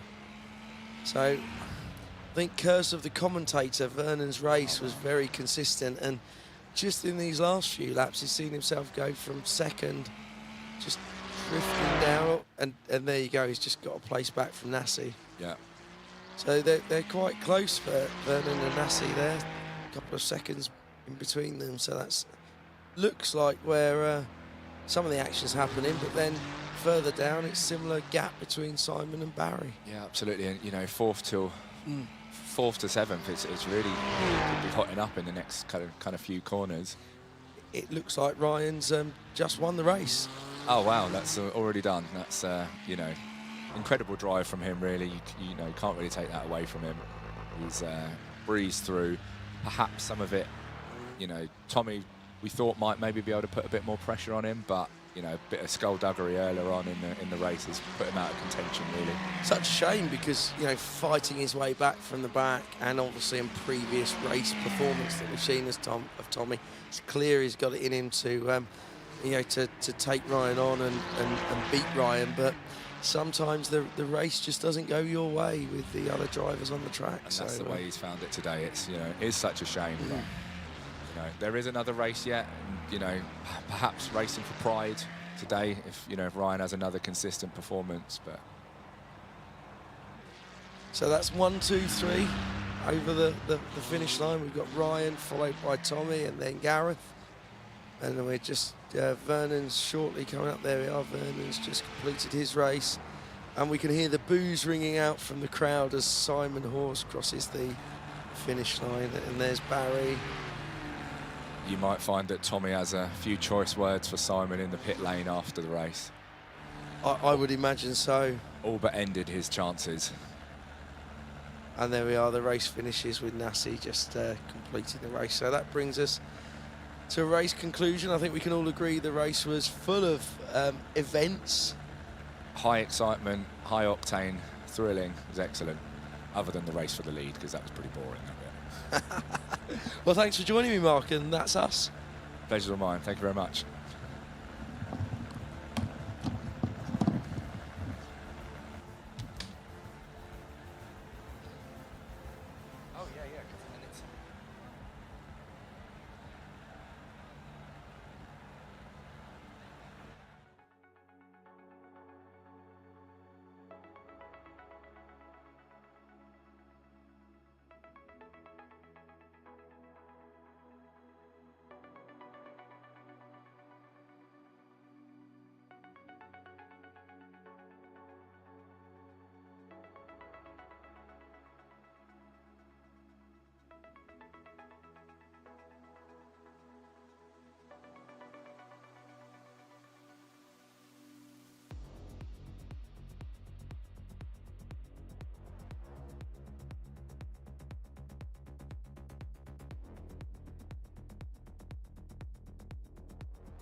And we're live.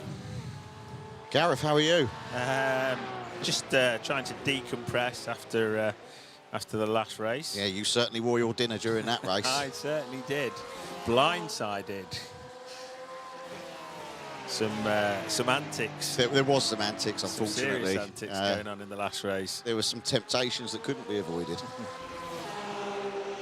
Yeah, there was some dinner worn and some dinner eaten. And here we see Dan Wood, of course a fellow Watford fan. And he's taken that corner perfectly. Look at him, someone spun out behind him. They call him the lumberjack. They do call him the lumberjack. And he's lumbering around that corner. He's taken that nicely. Oh, very nicely. Smooth. Beautiful. I think that's one thing that we can all learn from today. That smooth and steady wins the race. Yeah. That's certainly what Mark Laver will be hoping today. Look, Mark's had a tough day, but you know he's been putting in some good times in the practice sessions. He has. And look, if he puts one in and qualifying, who knows what might happen. He's certainly improved as the day's gone on. Back on board with Mr. Wood. Back on board with the lumberjack, and he is thundering down the track. He's looking good going into this one. I've got high hopes for him. Unfortunately, I didn't place very highly in the last race, so he's got some making up to do for me. Well, you know, you need to be on the track for that to happen. And there's the MKT car again. I'm not sure if James told you, but actually we'll be taking damages out of your wages this month. Well, I'll be in negative this month then, Gareth, unfortunately. Here he is. The silent assassin. Mr. Howard, he's going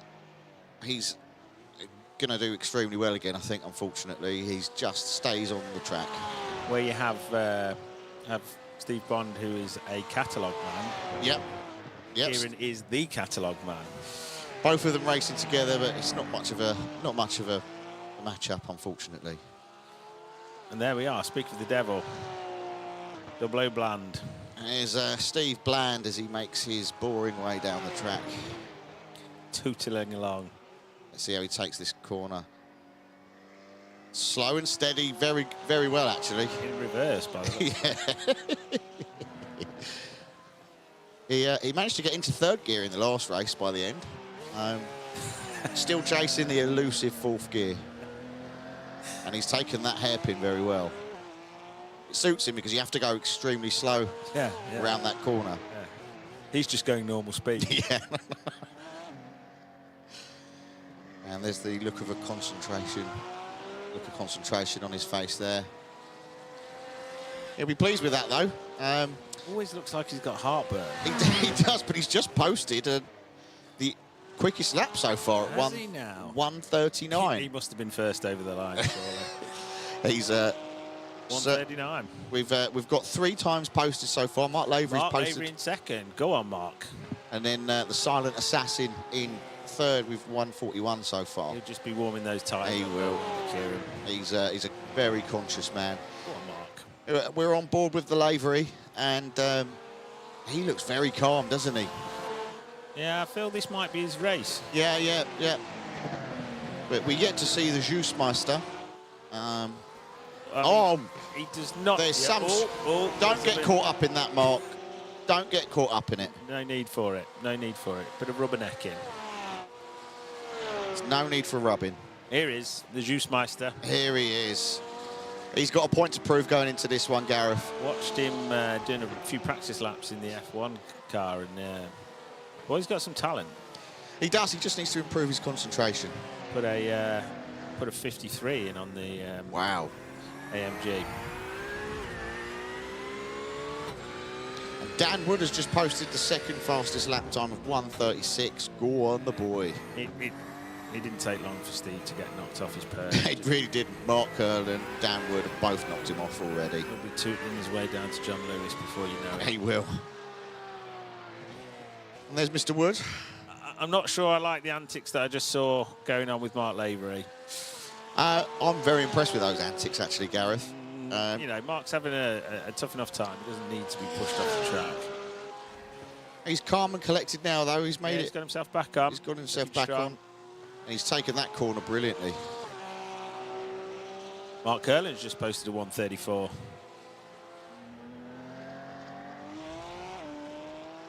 There he is. Obviously had a little bit of trouble there. Bit of a wry smile. Well, he's got. Didn't like that, did he? Didn't like that. Well, he's got some making up to do because that first race he completely bottled it. Maybe he's got a bit of the same indigestion as Mr. Bond's got. He's getting Rennie's out. Have to. Cabby's gone. Of course, Mr. Bond will be looking forward to his 2 o'clock Ball with apple. Mark here.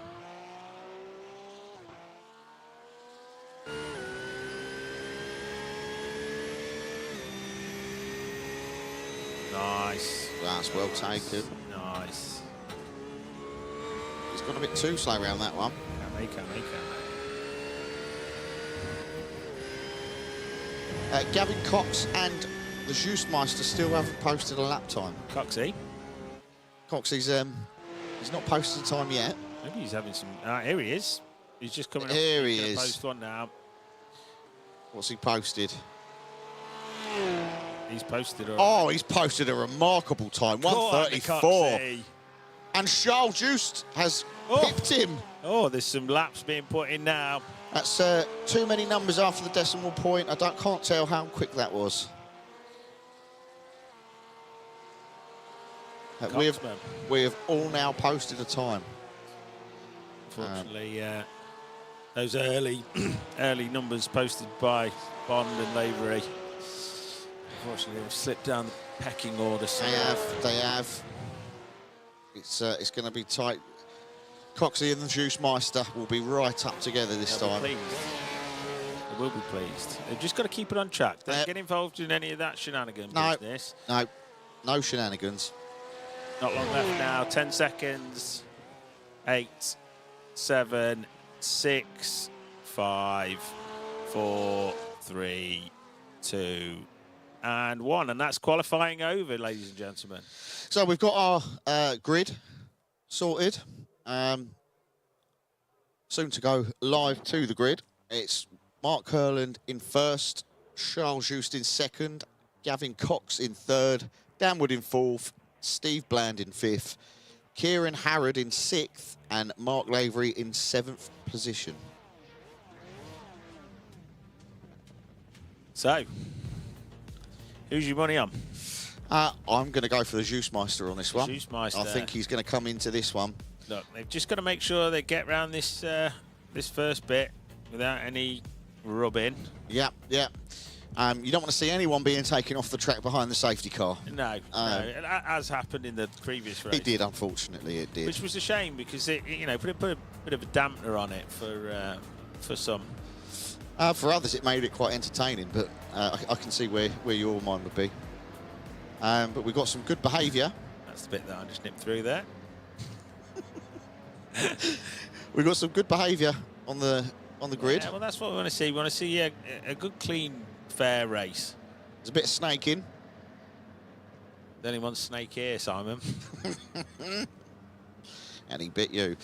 And the safety car is preparing to leave the track. Hey, by the hand that feeds you, mate.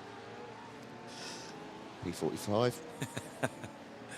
We're just as we get round this top hairpin, I'm assuming the safety car will go off and this race will be a go. About 10 seconds to go.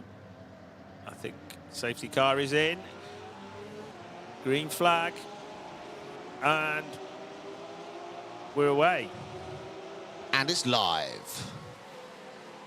So we've got Mark Kurland leading the pack. Charles Just will be looking to get an early lead over him. There'll be some action going on. It looks like Kieran Harrod slipped down into 6th position. It's early days, Gareth. It's early days. There'll be some entertainment on this first lap, I can imagine.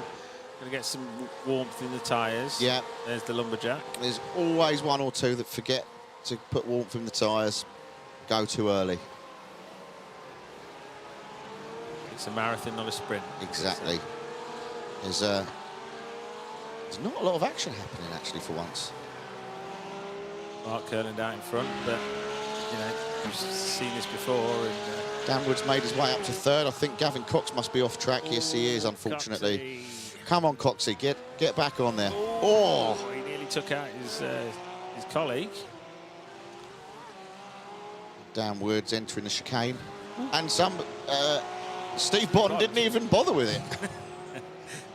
Some might say that was cheating. Well, I wouldn't put it past him. Kieran Howard's making his way up the field now. He's up to fourth.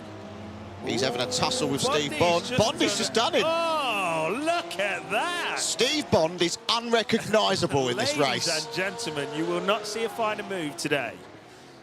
He's pleased with himself there. He is. Heartburn's kicked him. Yeah, it's going to go right to his head now.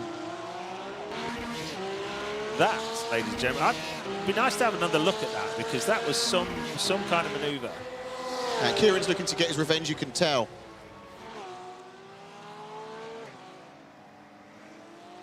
Steve is hogging the track there. Here we go. Just going to have a little look as we come down into the final hairpin. You can see Kieran go past Steve. And then Steve, unhappy about that, completely cuts him off at the corner. Wow. That is some manoeuvre. It is sensational driving, the type of which you do not expect from Steve Bond, who is now off the track, and that's more what you expect from him. Exactly what you expect from Steve Bond. Yeah, I think the dizzy heights of that final hairpin might have gone to his head. It's gone to his head, Gareth, and he's lost concentration. Kieran is now... Oh, Dan! Oh, there's a spin out there. Cox and Wood.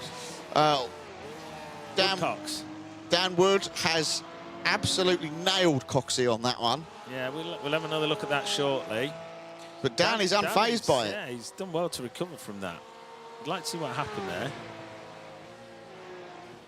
Here we go. You can see Dan's taken the corner a little bit wide, spins off the track. And as he's out in the rough, and then as he comes back on, he's absolutely mullered him. Some might say that was Dan Wood's fault. Yeah, there was limited use of mirrors there, but it worked in Dan's favour. Yeah, got him back on track. Gavin Cox will be seething. He will be. He will be seething. He's not a man you want to upset. So. I seem to recall a little bit of shenanigans in the first race between those two. Yes. It's. We're on board. We're going to see it. Here's Coxie live. Lovely.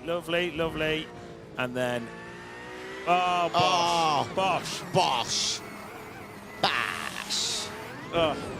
And then he nearly held onto it. It's just such a shame for Gavin, because he's been picking up throughout the day. I'm sure he'll recover. He's got Steve Bond ahead of him. That'll be an easy overtake. So what have we got here? We've got Mark Kurland in first, Charles Just in second, the Harrod in third, Dan Wood, Mark Lavery, Steve Bond, and then Gavin Cox. Mark Kurland's lead over Charles is 3.3 seconds. So it's not irrecoverable. And we've seen Mark crumble under no pressure as well. Well, we have exactly what he did in the last race. I think the Juice Meister is. He's hot on the heels. That corner down there at the back. We're live in the car with Coxie. Gavin's caught up. Oh, he's done well there. He's he could go on the outside here, and he has. And Gavin Cox has done a superb manoeuvre. Oh, beautiful. Superb manoeuvre to overtake Steve Bond there. And he's taken that corner wonderfully. Gavin Cox, that was an outstanding manoeuvre. That is a man who is not impressed. Yeah, that he will be looking to chase back up to Dan Wood now. He's going to fight through this field and get his way back up. And there's Mr. Lavery. He just needs to be careful not to overcook it. Now, this could get interesting because, of course, they are colleagues. Nobody wants an overcooked Cox. This could get interesting here. There's, at the bottom of the pack, there's not a lot of difference between them, time-wise. Kieran and Justy are... Kieran's going to attempt an overtake here. I'm sure this is the right place for him. No, I'm not either. Oh, Charles Just. Good defensive driving from the Juice Meister. It is beautiful defensive driving. And he's put Kieran quite rightly back in his box. Kieran doesn't look phased though, does he? No, he Never doesn't. Looks phased. See what he'll try here. Yeah. Oh, he's going to try it again. I thought he might. Charles needs to be on the lookout here. Oh, something's happened with Gavin. Gavin's off track. Oh dear. This battle between Charles and Kieran is hotting up. This might be the story of the race, actually. Dan Wood has just overtaken Kieran Harrod. Kieran Harrod is off track. Ooh. I'm hearing in my ear he is off track. I'd like to see what happened there. I think he might have been trying to overcook it. Oh, he's completely spun out there. No real pressure either. It's unlike him. Mark Curlin's just posted a 132. Oh, 132. He is going to take some beating. You know, it just goes to show that the Iceman Kieran Harrod is human. He is. Despite all the rumours.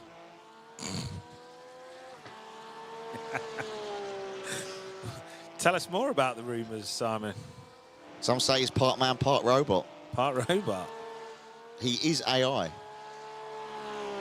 Top half or bottom half? I'm not really sure, Gareth. I've not inspected the bottom half.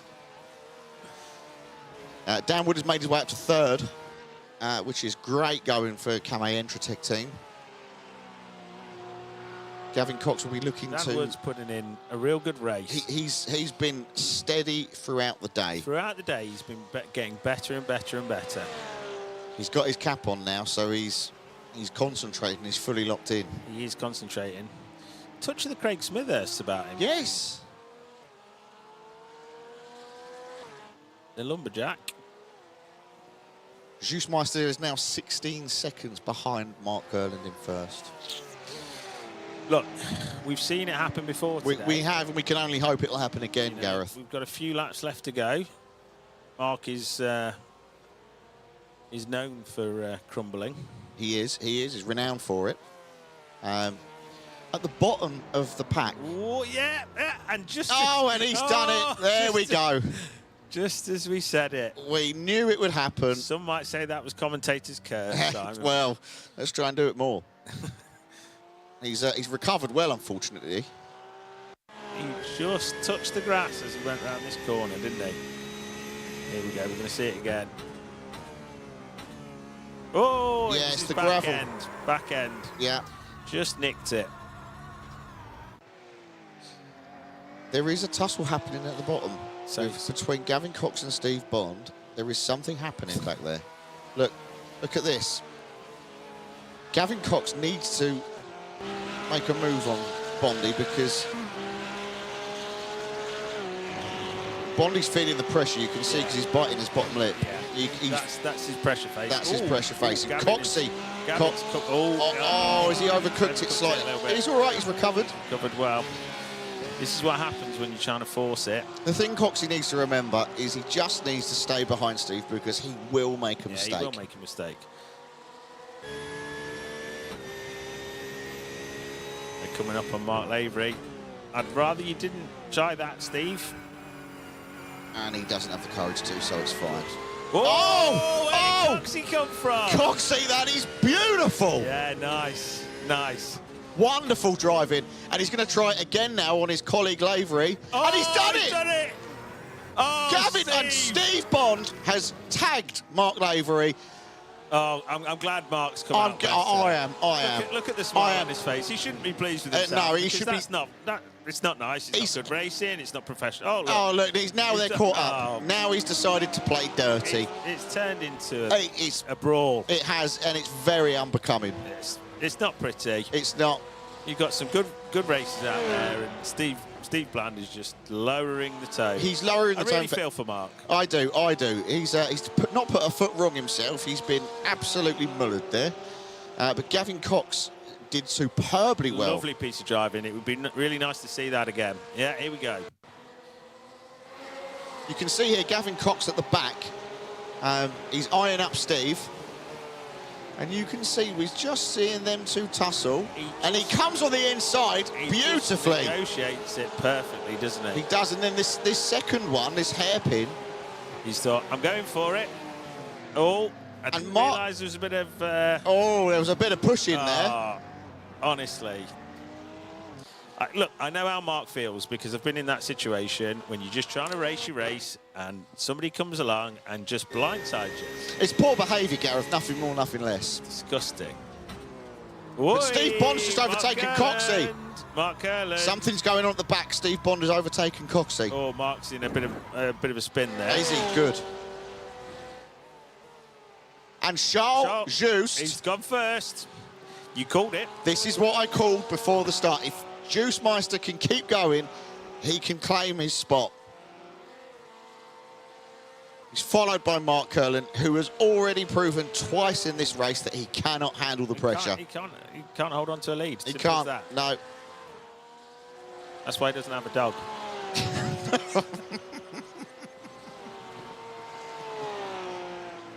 And Dan Wood, Mr. Consistent, is in third. Yeah, steady.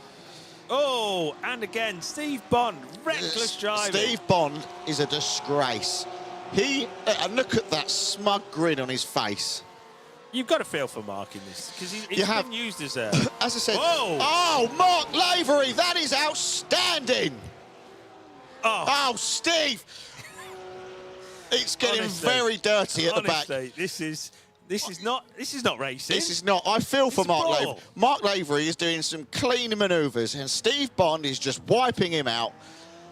Yeah, we'll be discussing this in a meeting with HR. I think so. I think we need to get Danielle Carnelli involved. Pure filth. KMA HR manager needs to be involved because it's disgraceful behaviour, and I really feel for Mr. Lavery. Here we go, Mark Curland. He's firmly got the Juice Meister in his sights. It's all very tight up there. He's concentrated now. You can see that grimace on his face. Oh, Juice Meister, that's beautiful cornering. He'll pull away here.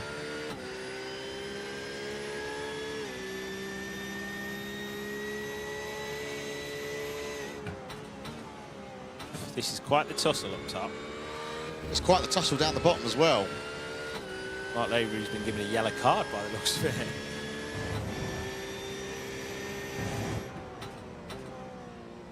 Ooh. Oh, we're on board with the Juice Meister. People further down the track are starting to post some good times. Come on, Charles. Just hold him off, Charles. Don't let him pass. He needs to be Gandalf here. You shall not pass. It's all looking very tidy up top. It is. It is.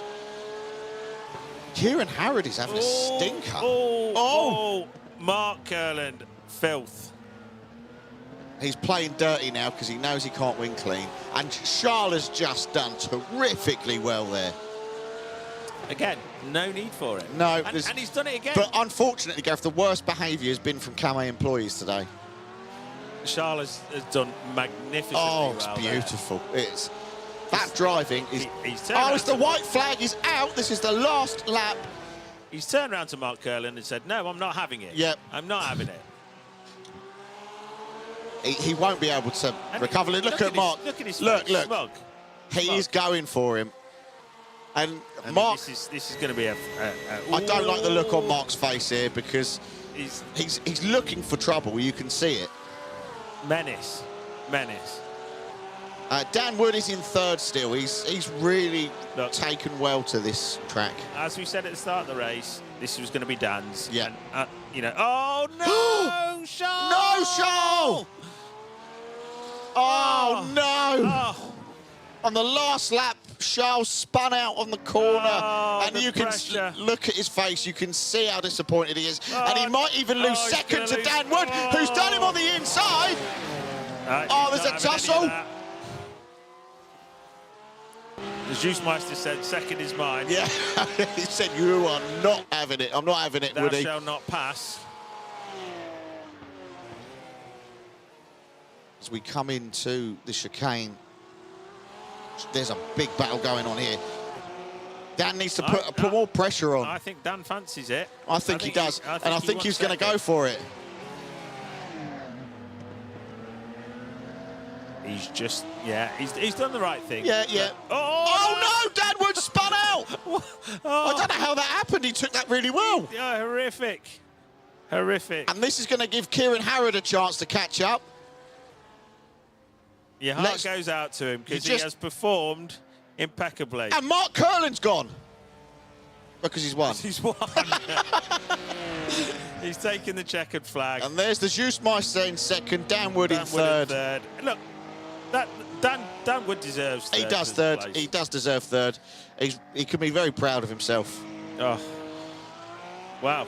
I think What an emotional roller coaster that was. I think Mark Lavery may need a hug after this because he's been robbed. He's been absolutely punished from some filthy, unprofessional antics. It was very unprofessional. And he's kept his head, gone about his business. He can be proud. He can be proud of how he raced. He should be proud of himself. I think he's going to get up and whack somebody. And his colleague Coxey's finished in fifth. Oh, he does not look happy. No. And rightly so. Well, so the final standings. Mark Curlin takes top spot. Charles Just in second.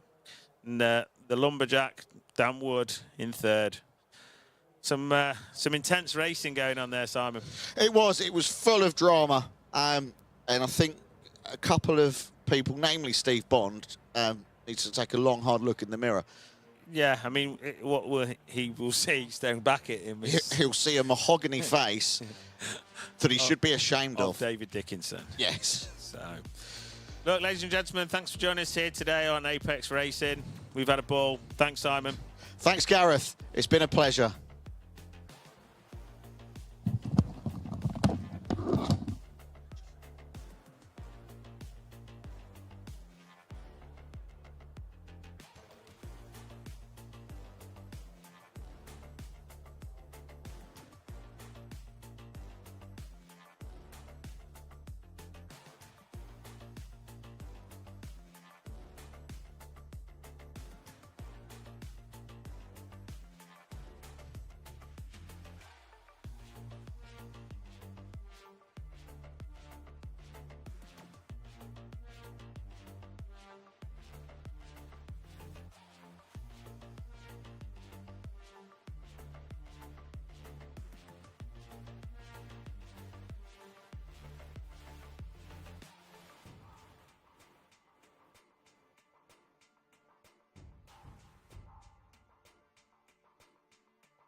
Okay, welcome back, guys. This is the final race for Team A. So it's their third race of the day here at Castle Donington. Looking forward to another exciting encounter. So we're just coming to the end of qualifying as it stands now. Looks like Tommy's in a good position with Gareth behind, so he seems to have picked up a little bit from some early disappointments in the day. And Nassi seems to be doing okay as well. So yeah, it's looking like a good qualifying, and obviously the confidence is there now after spending a fair bit of time on the track today. What's your feelings, Gary, on how things are going to develop when the race actually starts? Yeah, it should be an interesting race. Ryan's dominated the last two Driver A competitions, so he may either do that or the other 6 look to take him out. Yeah. Okay. Well, let's see what happens here. So, yeah, all looking good so far. So we've got roughly a sort of a minute and a half left. So I'm not sure whether we're going to see too many changes here at this late hour, but you never know. There's only a second or so left in between both Gareth and Tommy. So it can always change. Or pressure, which sometimes gets to drivers, and particularly in the last lap, they start to panic a little bit in my experience, and that's when mistakes are made. And yeah. And Ryan, actually, for winning the last 2 pretty comfortably, hasn't posted a time yet, so maybe he shot his over there. Well, I don't know. Suddenly, he seems to have put in a good lap. Oh, there he is. Just as you were saying that, Gary, I don't know quite where he's come from. Nowhere, so I'm not entirely sure where that's come from. But again, it could be mechanical or something. I don't know what he's been experiencing, but or he may have been nudged off the track. We don't really know, do we? So maybe dodging that driving assignment. Yeah, I would have thought so. The problem is you just never know where he's going to pop up, and he's obviously got a bit of aggression in still, and he's likely to just target somebody. Often Gareth, unfortunately, which is quite strange because Gareth is our sales director, and obviously he can potentially pull the plug at any time on his job. But thankfully it hasn't happened just yet. But you never know. You never know. You never know. Oh, slide there. Hang on, what's happened? I think the feed's just finished there, so. It looked like he just poof. Yeah, well, it disappeared, just like puff of magic, and he's gone. And he's off. Okay, so here we are. So the grid positions for the final race, Team A, third race. So we've got Ryan Hills in pole, Tommy in second place. Third place is Gareth Harris. Fourth place is Nassi. Simon Hawes is a disappointing 5. I don't know quite what's happened again, but I expect him to nudge through the field in his usual way. And then we've got Barry Graves in 6th, and holding up the field, Vernon. So Vernon's had a good afternoon. So I don't think, again, he might have had technical issues. So I'm expecting good things from Vernon anyway. He often, what the advantage of being at the back is that you can see the pack slip up and then nip through. So here we go on the lead out. So nothing's going to happen here, or hopefully not. Did earlier on, but let's see. Arguably the 2 favourites there, Barry and Vernon, are 6th and 7th, because they're actually behind Simon. So oh, there he is. Oh, there we are. True to form. True to form. True to form, Gary. Look. So Gareth. Yeah, that appraisal's going to be interesting, isn't it? I would say so. I'd like to probably be in the room, but that's probably not allowed these days. Maybe we could twitch it. That'd be good. Yeah. Get the views up on that. Yeah, I would say so. But okay, well, hopefully they'll get back into position when the lead car pulls away, which shouldn't be too long. It's going to be twitching going on there as well, isn't it? You talk about there's twitching. They're trying to warm their tyres up, I think, but I'm not sure that's going to help. Oh, already! Oh, there he is. Already? There he is. True to form. Who was that? Is that Simon? Oh, that's Simon, yeah. Yeah, he's hit the gas far too quick. I think he was targeting Ryan there, yeah, maybe. And I think this could develop into quite a race, because he's just going to try and barge his way through. So we'll see that unfold. But at the top of the pack, we've got Ryan leading, and then we've got Nassi in 2nd. Yeah, Tommy's in 3rd. And Vernon's had a great start. Look at that. Well, Vernon was up in, I think, 7th. Oh, no, he's 2nd now. Look at this.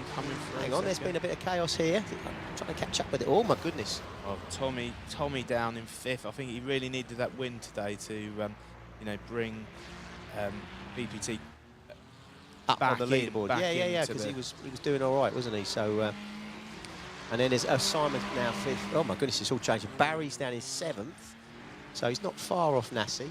So there's still potential for some changes. So it seems like the top 3, there's a bit of a gap between the next 4, from what I can see here. So, yeah, Ryan in front as ever. Simon now, yeah, into 4th. Yeah, so Yeah, 8 seconds already between 3rd and 4th. So yeah, hopefully Simon, he hasn't got anyone to target except for that air in front. So you know, or air, but hopefully close that gap and bring on either a little bit of physical stuff or, or just racing. I quite enjoy it, but I just think he's not learned from his previous. As I said earlier, he's a nice guy off the track, but he's a little bit too aggressive for my liking and endangered, injuring somebody on the track, and they say it's just careless, rough. We've all got families to go back to. haven't we? Yeah, there's no point, but he's just he just takes it a little bit too far sometimes. But anyway, here we go again. So right in front, Vernon had a fantastic, isn't he? He's gone from 7th to 2nd. Amazing stuff. And Tommy, Simon. Oh, that doesn't look like a good combination, because there's a little bit of afters potentially involved here, because they've had instances on the track before. So let's see how this unfolds. Let's see, down in 6th. So yeah, he's dropped a little bit. He's been yo-yoing, hasn't he? Yeah, he's like that. You never know you're going to get with Nassi. You think, right, he could actually win this, and then I think, yeah, maybe gets a little bit over-aggressive, and then... Been heavy on the cough medicines, I think, at lunch, and all over the place. Oh, talking of all over the place, there you go. You've got 2 grass visitors. Oh, yeah. Cold tyres now. Oh, another one. Here we go. Oh, nearly T-bone. So we've got that of Simon. Yeah, you hate to see it, but you do see it quite often with him. And now there's another car trying to creep through, and this probably will not go down very well. Here we go. Nearly. And now we're almost we're in the cockpit of Simon now. So look, watch his face changes. The rage. The rage, yeah. Oh no! Oh. Almost like. Oh, here we go. What a shame! Look, you can see his face. Oh, couldn't happen to a nicer man. Oh, and reversed it onto the track. Onto a live track. Oh my goodness! I've seen some things in my time. Most people would actually reverse, look in their mirrors and pull on. But look, here we go. He's donutting now. He thinks he's in Asda car park on a Friday with his Corsa. He's donutting, pirouetting. Oh, yeah. Like dancing on ice, he is now. He's all over the place, spinning. There we go. There we go. Oh no, he's. Oh, he's got again. Oh. What's happened to him? Fantastic news. Kids, this is not how you do it. And he's now roughly 25 seconds behind. Oh, it could be more enjoyable for me to see this. Whilst I should be impartial, he's still stumbling along. Fantastic. I wonder whether this footage will be brought up in the appraisal. Yeah. Or at least the team selection for the next I'm not sure if he'd make it, if I'm honest. But I expect him to barge his way through again. Oh, he's having a nightmare. Oh. I don't know if he's got the wrong tyres on or what. He's having a disaster. Hopefully the director can, just, there you go, save us all the way. Thank you, yeah. So we're now in with Gareth. Gareth's putting another great performance. Oh, we're going to have a look at something here. Here we go. Right. So we're having a look at Gareth, and let's see what's happened here. Some form of overtaking, I'm assuming. Oh, that is nice. Kept the speed. Yeah, nice through there. Yeah. 3rd to 2nd. Nice manoeuvre. Just past. I'm thinking that's he just passed Tommy there. Did he? That was really, that was a nice. That is surprising. Yes, it was. Seeing that what he's been like today. Tommy's been quite consistent. Yeah. Consistently 2nd. Yes. Ryan has been consistently top. Yeah. Yeah. And Vernon, yeah, he's done well. He had a disappointing, I guess, for him, qualifying, and he's shown good progress. He was up to 3rd at one place, I believe, but he's now 4th, but keeping himself steady on the track. Good news is Simon is still going, still progressing. Some way off the pace after that disaster minute or so, wasn't it? He was back at 4th. You know what he was doing? He was like, he was wild in his control of the car. I don't know. I've not seen that from him before, but maybe something got the better of him, as you say, at lunchtime. I'm not sure what's happened there, really. Nassi representing Calmay Islands. That livery is good, isn't it? That. I like that, yeah. Should have been green, maybe. Brand just won't lie to you saying that. No, sorry, no, it's been camo blue. Yeah, camo blue. Yeah. But he's got a nice little emblem on the back. The Irish is represented The there. clover. Yeah, I've seen that. I've been looking at a lot of the back of car engines today, and the Carme Island Mark was one of them. What's this, the clover, is it, or just Yeah, the flag. flag, the Irish flag? Oh, I didn't know that. It's got a name, but that escapes me, just like Simon's driving ability. I think our marketing team have obviously been working on sending the images to the team here, and they seem to have done a good job, so thank you for that. But back to the racing. Where are we at now? So Gareth in second, Tommy in third, and then probably 14-second gap or so to fourth place. The worrying thing for, as a teammate of Ryan's is he's doing so well. He's only 15 seconds or so, or maybe even 10 seconds of lapping Simon, which brings its own problems. No, I've not even spotted that, Gary, but that sounds probably quite Worrying. exciting. Quite an exciting. I think Simon may be looking. Maybe he hasn't got that heavy right foot because he can see Ryan in the background. Something's got wrong. I don't know what's happened to him today, but we're looking forward, if it continues like this, to see him seething and spitting feathers when he's out of the car. He's a born winner, and obviously we talk about his aggressive style, but I'd like to see him a little bit disappointed. A view for Vernon, looking back at Nassi.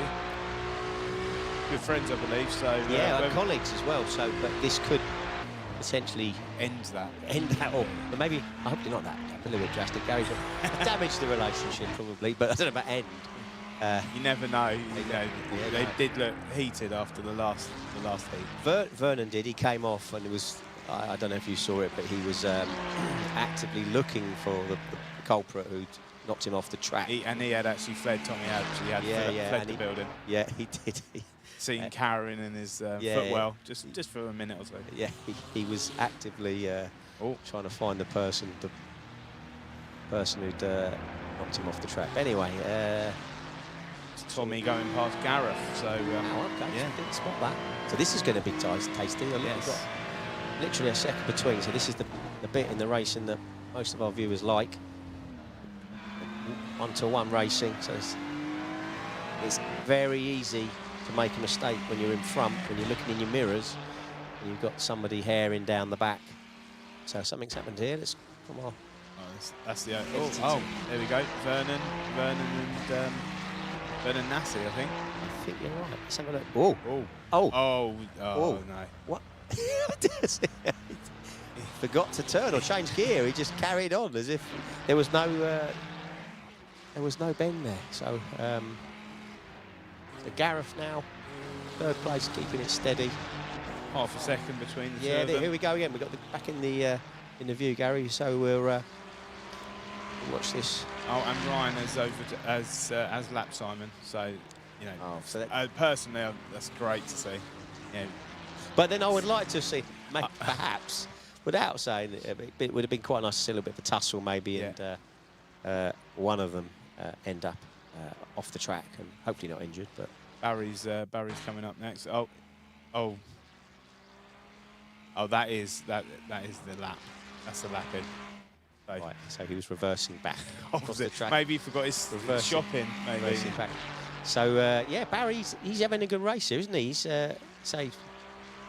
making good headway on Simon in seventh, last place. So and we're in the camera of Barry now. He seems to be taking the steady. He's quite steady. Yeah, no, he's steady, but he's keeping on the tarmac. That's the main thing, and he's keeping his pace up. So here we go. Let's see how he takes this last.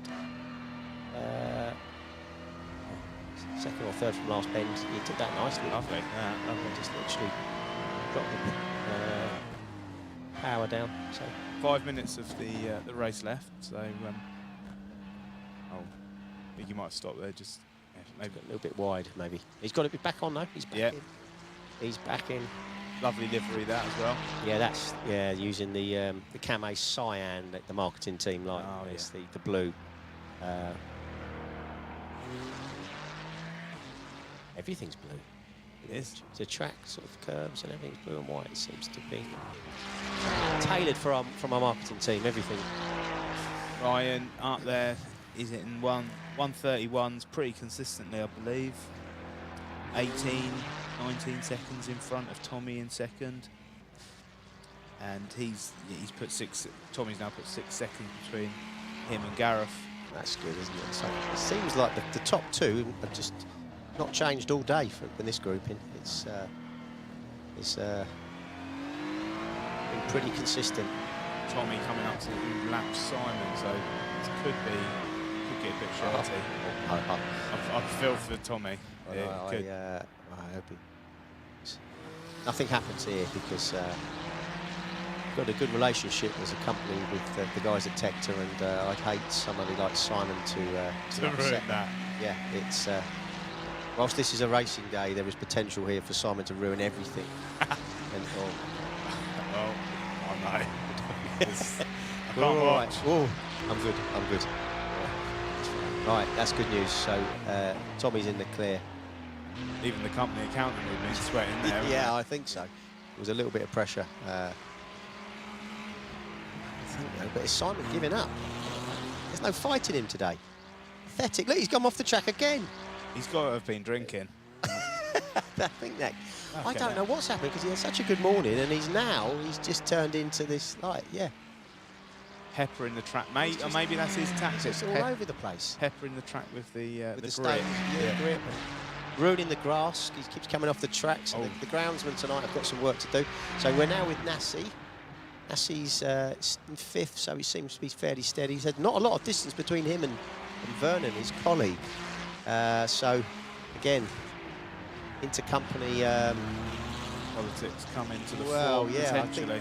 I think there could be, and I think they're in separate cars going home. So that's good news because I would.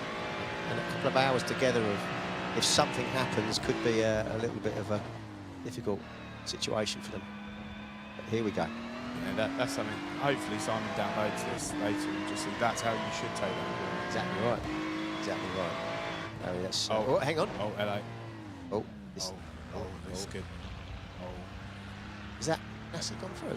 Yeah, Vernon did look like he. Yeah. A bit slow. Yeah, well, it wasn't anything dirty going on there. It was quite fair. So I think the two colleagues are hopefully going to be okay with that. Let's have a look at that. We're going back through that again. So just see what happens. So I think perhaps Vernon slowed down a little. Yeah, and he really hit the brakes. I guess he's kept himself on the track, so he's thought wisely because he's still in the race, 4th place potentially. So he's 4 seconds between them already. Nassi has. Yeah. He's on a roll. Maybe he's thinking the last 2-3 minutes he could get a bit of Gareth under pressure, secure that 3rd spot. But there's only a minute to go, Gary. So we're not expecting too many changes. I can't really. I suppose 4th and 5th is probably the best we're going to get, unless somebody has an absolute howler and comes off the track or whatever. But I think the guys are quite tuned in today. They're doing their best. There he is again. Talking about stopping. There he is. Yeah. He's had an absolute disaster. He won't take this very well at all. Driving himself home? Thankfully, yes, because I often have to go out with him in the car, and whilst we're on a track today, he often takes the same type of driving style onto motorways and A roads. So hence the fact I'm in my own vehicle, Gary, going home because this feels a little safer for me. So here we go. Unsure. Do they know this is potentially the last corner? Yeah, they're going to be or are they on the last lap? Because it depends when the flag is. I don't know. Does it all on Ryan, I suppose. Depends whether he. To be fair, Tommy is shooting. Yeah, what's happened there? Maybe Ryan's had a problem there. We might see that if there is anything to be seen, but it seems to down to 7 seconds. There was a good 15 second or so gap, so 6 now. Oh, I'm getting a bit worried there. It's 5. Tommy's having an absolute fly. 5. Where's this come from? 4. Oh, this can't be right. Yeah, it's got to be a mechanical problem. That's 3. This could be great. Come on, Tommy. Last corner. It's 4. There you go. There you go. There's Tommy. He's absolutely flying. So something's, he must be having an absolute flying lap. 3. Oh my God, he only needs another lap, and I'm not sure we're going to get it, are I we? think that's the checkered coming up Is here. it the checkered? Is it? Here we go. Ryan, 3 out of 3. That's a solid performance. It's the checker, but that, I don't. Interested to know what happened there. Oh, Tommy had an absolute. He's caught up second, like Tommy second. 10 seconds in space of pretty much a lap. Gareth coming through with the KMS team.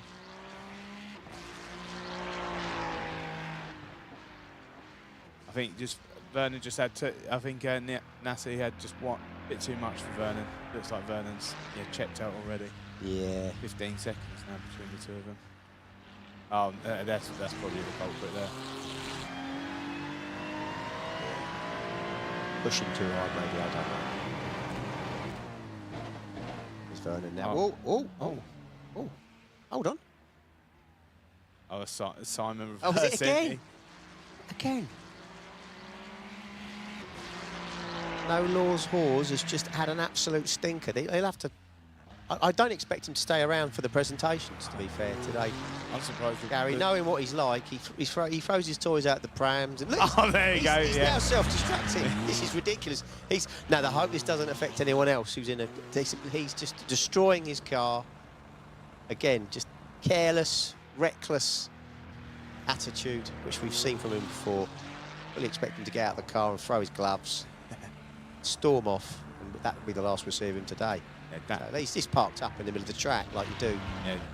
He's quit there, isn't he? He's quit on his team. I said it You know, earlier. poor- Etiquette. you feel for Dan. You do, yeah. I said earlier, etiquette of a dog. So there we are. Final race results. So we have Ryan in first place, Tommy second, Gareth third, Nassi fourth, Vernon fifth, Barry sixth, and then seventh, thankfully, bringing up the rear, Simon Hawes, wonderful last. Brilliant. So, great. Thanks, Gary, for your co-commentating. And that's the end of Team A's racing today. So, race 3 over. And then we've just got the final race ahead. So, stay tuned and we'll put that on shortly. There'll be a different commentary team in place. Thanks very much. Perfect. Thank you.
Hello and welcome to the final part of qualifying for the final race of the day.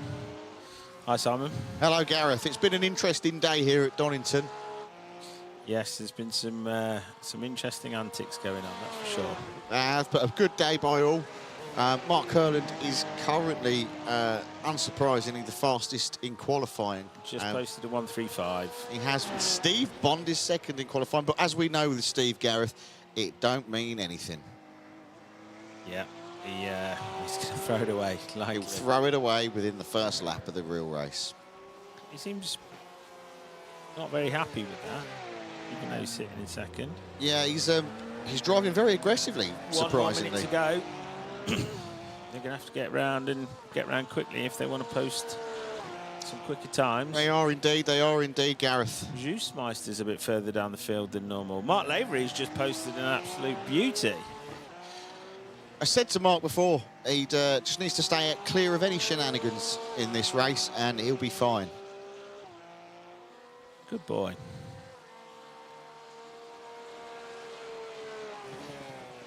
So we've currently got Mark Kurland in first, Mark Lavery second, Kieran Harrod third, just creeping up the pack. Steve Bond in fourth, Charles Just in fifth, and Dan Wood in sixth. Of course, we're coming to you from Donington, the birthplace of explorer Matthew Flinders. I feel like we're missing a... Oh, no, Gavin Cox has just posted. Taking himself up into fourth. Yes. And then taking himself off the track. Dan Wood's had a tough time in qualifying from the looks of it, but he's hoping that he can race up the pack pretty and that soon. Is qualifying over. So, on the pole position, we've got Mark Kurland. And Mark Lavery in second, Kieran Harrod third, Gavin Cox fourth, Steve Bond fifth, Charles Just sixth, and the Lumberjacks number 7, Dan Wood. Used to transport salt in Donington. Really? That's a fact for you. Big M&S depot in Big Castle Donington. And DHL as well. East Midlands Airport. Yeah, obviously a hub for the mid of England. Not many flights. A lot of freight flights. Extended the runway very recently. That's really interesting. If that's what floats your boat. As we line up on the grid. What we'd like to see here is a real clean getaway. Yeah, we've seen some good behaviour on the grid from this bunch throughout today. Not from the A squadders, unfortunately. No, unfortunately, driver A's have misbehaved terribly in the grid, but driver B's have been generally well behaved. I would say the A squad have let themselves down. Yeah, certainly. Some more so than others. Some people have begged for it with their cockiness. Something going on here. So we're just setting off behind the safety car now. Right, let's get down to action. Let's yeah, look at that. That's impeccably behaved. That's what everybody wants to see. Well, there is some antics going on. There's some overtaking. No, looks like somebody might have stalled there. There's no shunting, but there is some overtaking going on. If you look closely on that, there's a camo barrier just on that. Oh, I can see it. Yeah, just on the entrance to the paddock. It's beautiful.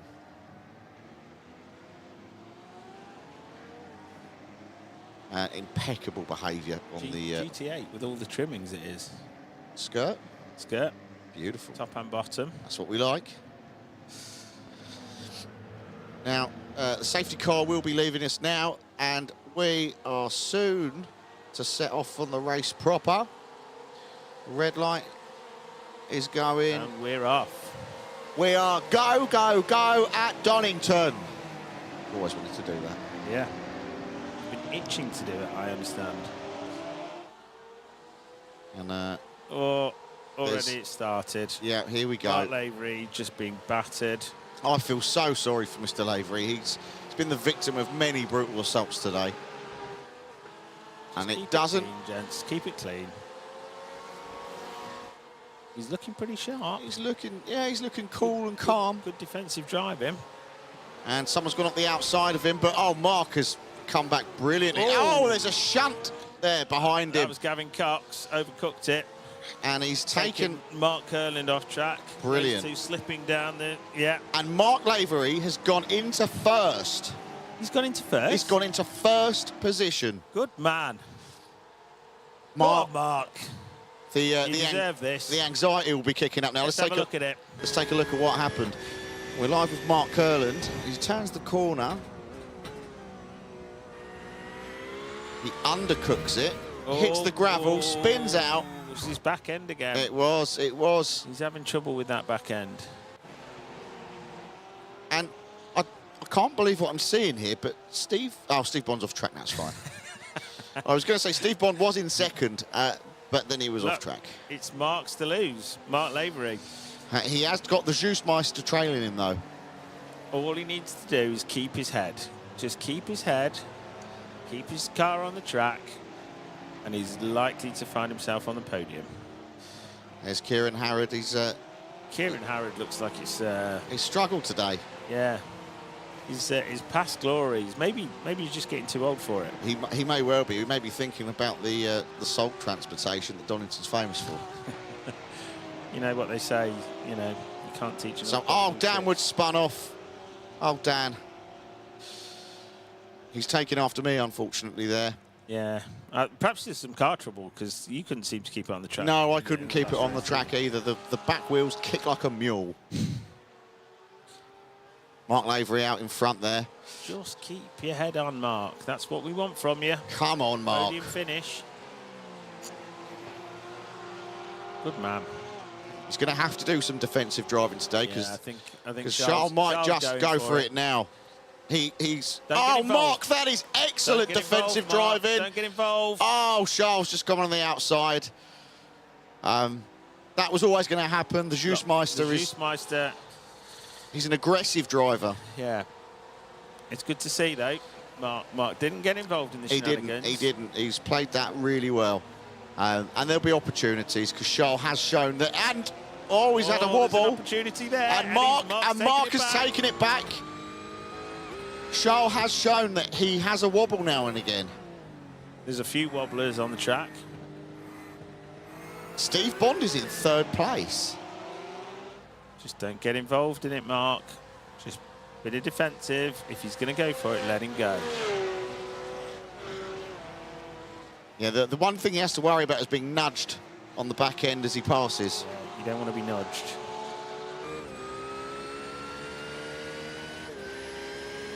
Dan Woody's down in last place, a bit like me in the last race. We're live in the car with the Juicemeister now as he looks to make headway on Mark Lavery. Mark is driving a fantastic race at the moment. Performing extremely strongly so far. He just needs to keep his head. No, this just goes to prove what he's capable of. It does when he's not being assaulted by fellow drivers. Camé BPT staff, I might add. A long-serving member of staff as well at that. We'll see about that. And as we talk about him, it's Steve Bond. He's up into third. And he looks like he's trying to take the Juicemeister. He's going to... Oh, my...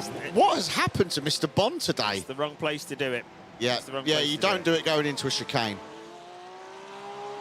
But what has happened to him today? He is driving aggressively. I don't think he has the talent to take something on a chicane. No, he doesn't. He definitely doesn't.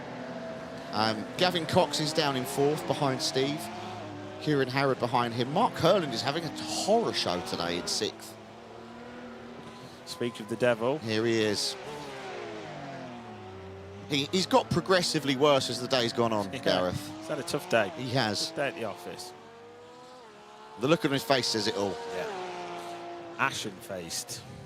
Now, that lead that Mark Lavery has over Charles Juice is 0.6 of a second now. He's closing in. Look, we've got a battle going on. We have a real exciting battle ahead now. But Charles will be cautious because, you know, he doesn't want to send himself off track. No, he's made a couple of reckless mistakes today, so he'll be on the track. He'll be very conscious about that, and he'll bide his time.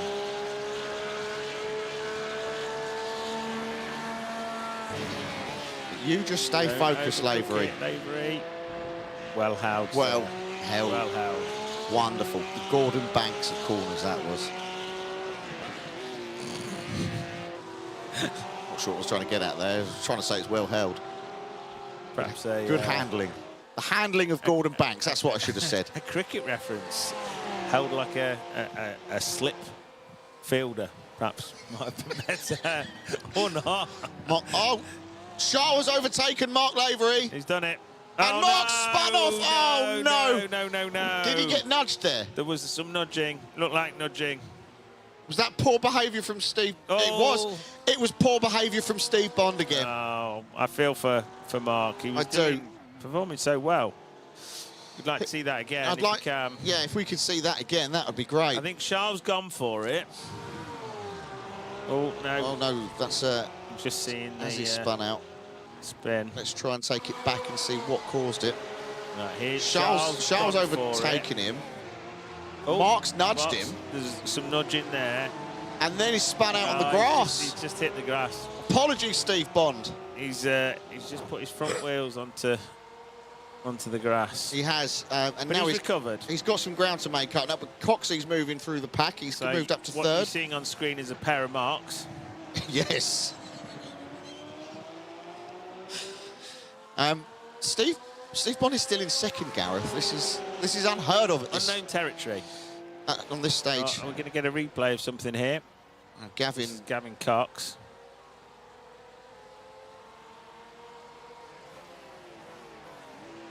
Oh, he's that is overtaken on the inside. Oh, that is a lovely that's a manoeuvre. lovely manoeuvre. Well done, Coxey. Had the line. And he's up to a well-deserved third place, Gavin Cox. Just ahead of... Cox and Harrod. Cox and Harrod going at it. Come on, Gavin. Come on, Gavin. Don't let the catalogue man sort you out. He is known for his cool manoeuvres, so Gavin may well let Kieran have this one and catch him later. It's a strong battle for... Kieran's gone. Kieran's gone. But he's taken that very wide. Very wide line. Very wide Oh, he's taken line. it too wide. Neck and neck. There's some rubbing. Oh, rubbing is racing. That's what they say. And Gavin Cox has done superbly well to ward off the threat of Kieran. Going into that corner. Oh, no. Oh, he's recovered. Oh! Lovely stuff. Lovely. Gavin Cox has the best manoeuvring that I've seen today. Dan Wood is firmly in line with me at the bottom of the pack.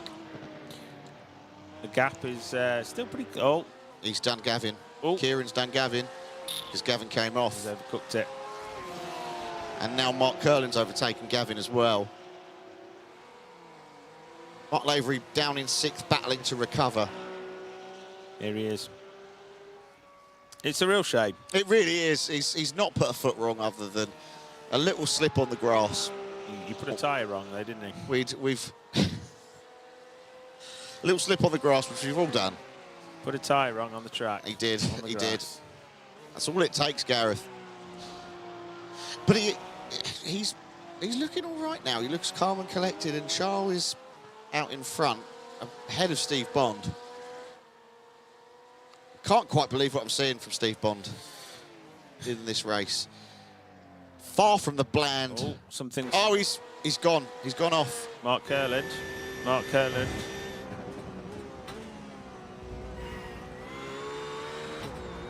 Oh, he's had another shocker. He's overcooked the turn. That is exactly what he did last time. That is a shocker. It's a difficult corner. Seen some fatalities up there today, haven't we? Yes, we have. Unfortunately, we've seen some horrible crashes. Not actual fatalities, of course. Virtual ones. Virtual fatalities. We have Charles Just opening up a gap at the top. Now, if Steve is sensible, he is likely to see his very first podium spot. And Ever. he'll be lost for words.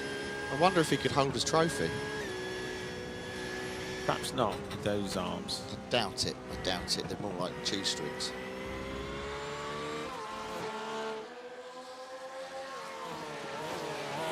Kieran Harrod is in third.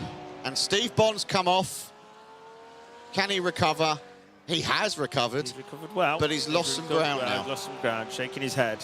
Gavin Cox Rightly is on so, because he just needed to keep his head on, and unfortunately, not calm under pressure. I fear there's some shenanigans going on down the track, Gareth, because there's some flags coming out. He's a panicker. No panico. That's all he needed to do. Renowned for panicking, Steve Bond, but let's see what can happen here, because Charles does have a mistake in him. He seems to be racing a good race today, though. He does, he does. He's got his eye in now.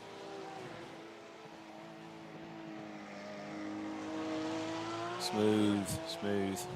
There's a bit of a gap opening up from See, the thing is, he doesn't need to push it that hard because he doesn't. Steve Bond is not going to overtake it. No.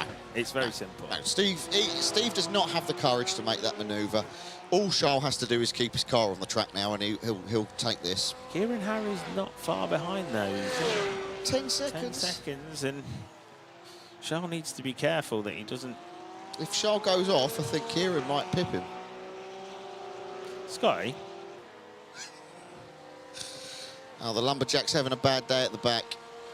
Not seen him for a while. Not seen... Yeah, there he is. There he is. Here he is. Come on, Dan. Come on.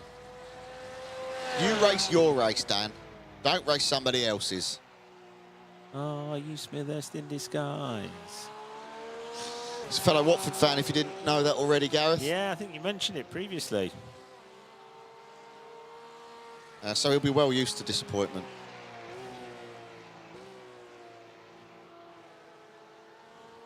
He's looking pretty slick, though. He's looking slick round the corners there. Like you say, he just needs to race his race. Stephen Bond and Kieran Harrod are both catching up the Juicemeister. That gap is... I told you, they're just nipping away at it. Gap is reducing. If Charles is too cautious... Oh. Something happened there. Did he slightly overcook that? Oh, we saw a bit of something. Oh, Mark. Oh, Mark, unfortunate. Yeah, what's happened? Going to get a replay here. We're in the car with Mark. He's heading down the straight. As he turns into the apex, he's just spun it out. Just licked the grass again, hasn't he? He's just overcooked it. Yeah, this is the problem with grass licking. Sends you into a spiral. Yeah, it does. It does. Gareth Cox has moved up. Gavin Cox has moved up into third. Gareth Cox. I was looking at Gareth. He's from the office. I was looking at Gareth and talking about Gavin. Gavin Cox has moved up into third, and he might show. Oh, Steve Bond has gone first. The Juicemeister's gone. Pressure's got to him. I said he had a mistake in him, Gareth, and he's shown it now. Mark Lavery's also come off. But Charles moves all the way down to fourth, and Steve Bond is leading this race. I mean, my eyes must be deceiving me. He's never led anything in his life. He's got a 4-second gap over Kieran Harrod, which over the course of... There's not many laps left. It's not, but he will be panicking now. Yeah. The panic will be setting in, and he does crumble under pressure. There will be panic. And Gavin Cox is going to try... Oh, he thought better... Has he done it? Gavin Cox has overtaken Kieran Harrod. Lovely stuff. With a superb manoeuvre. Kieran's fighting back. I tell you what, Gavin Cox has got that corner nailed because he's done a couple of manoeuvres He has. down that back hairpin. Kieran... He needs to keep this tidy. He has. Oh, Kieran's going to spin out. Kieran spun out. Oh, he's recovered well. Come on, Gavin. Catch Steve. Come on, Gavin. This is some racing we're seeing today. This is a superb finale of the day. Gavin Cox could catch Steve Bond here, and we're all hoping he does. Come on, Coxie. Come on. The gap is down to 2 seconds. Some pressure. You can see in Steve's rear view there. You can see Gavin coming up behind him. Between first and fourth is only 4 seconds. He's got a couple of laps left. This is going to be some finish. Oh, somebody is coming up. Coxie's seen him.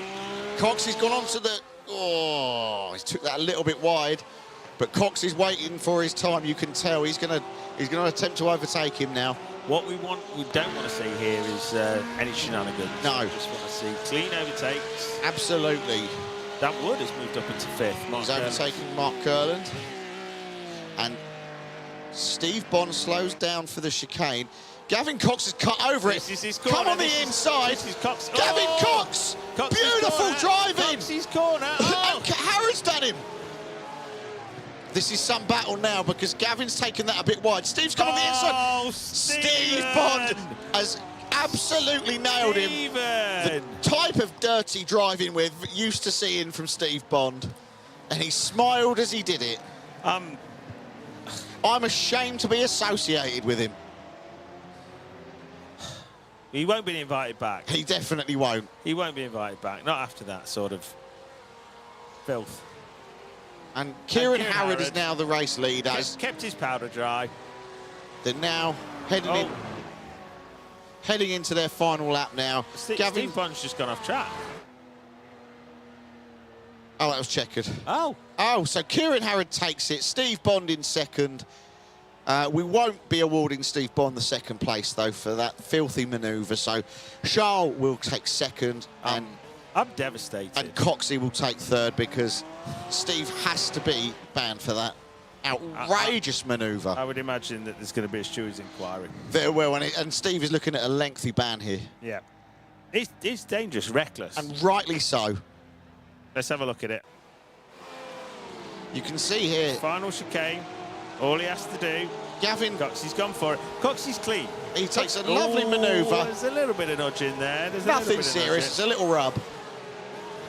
There's a little rub, and that's nothing more. But Steve Bond just aggressively cuts right across and deliberately takes him out. Took him out, clean out. No apology, no hazard lights on to say sorry. I'm Makes his getaway. I'm flabbergasted. Well, look, Simon, it's been an absolute pleasure to sit beside you today. I think we've had a great day of racing, and you know, we've seen some shenanigans. But we've also seen some very good racing as well, Gareth. So for me and Gareth, it's good night. Thanks.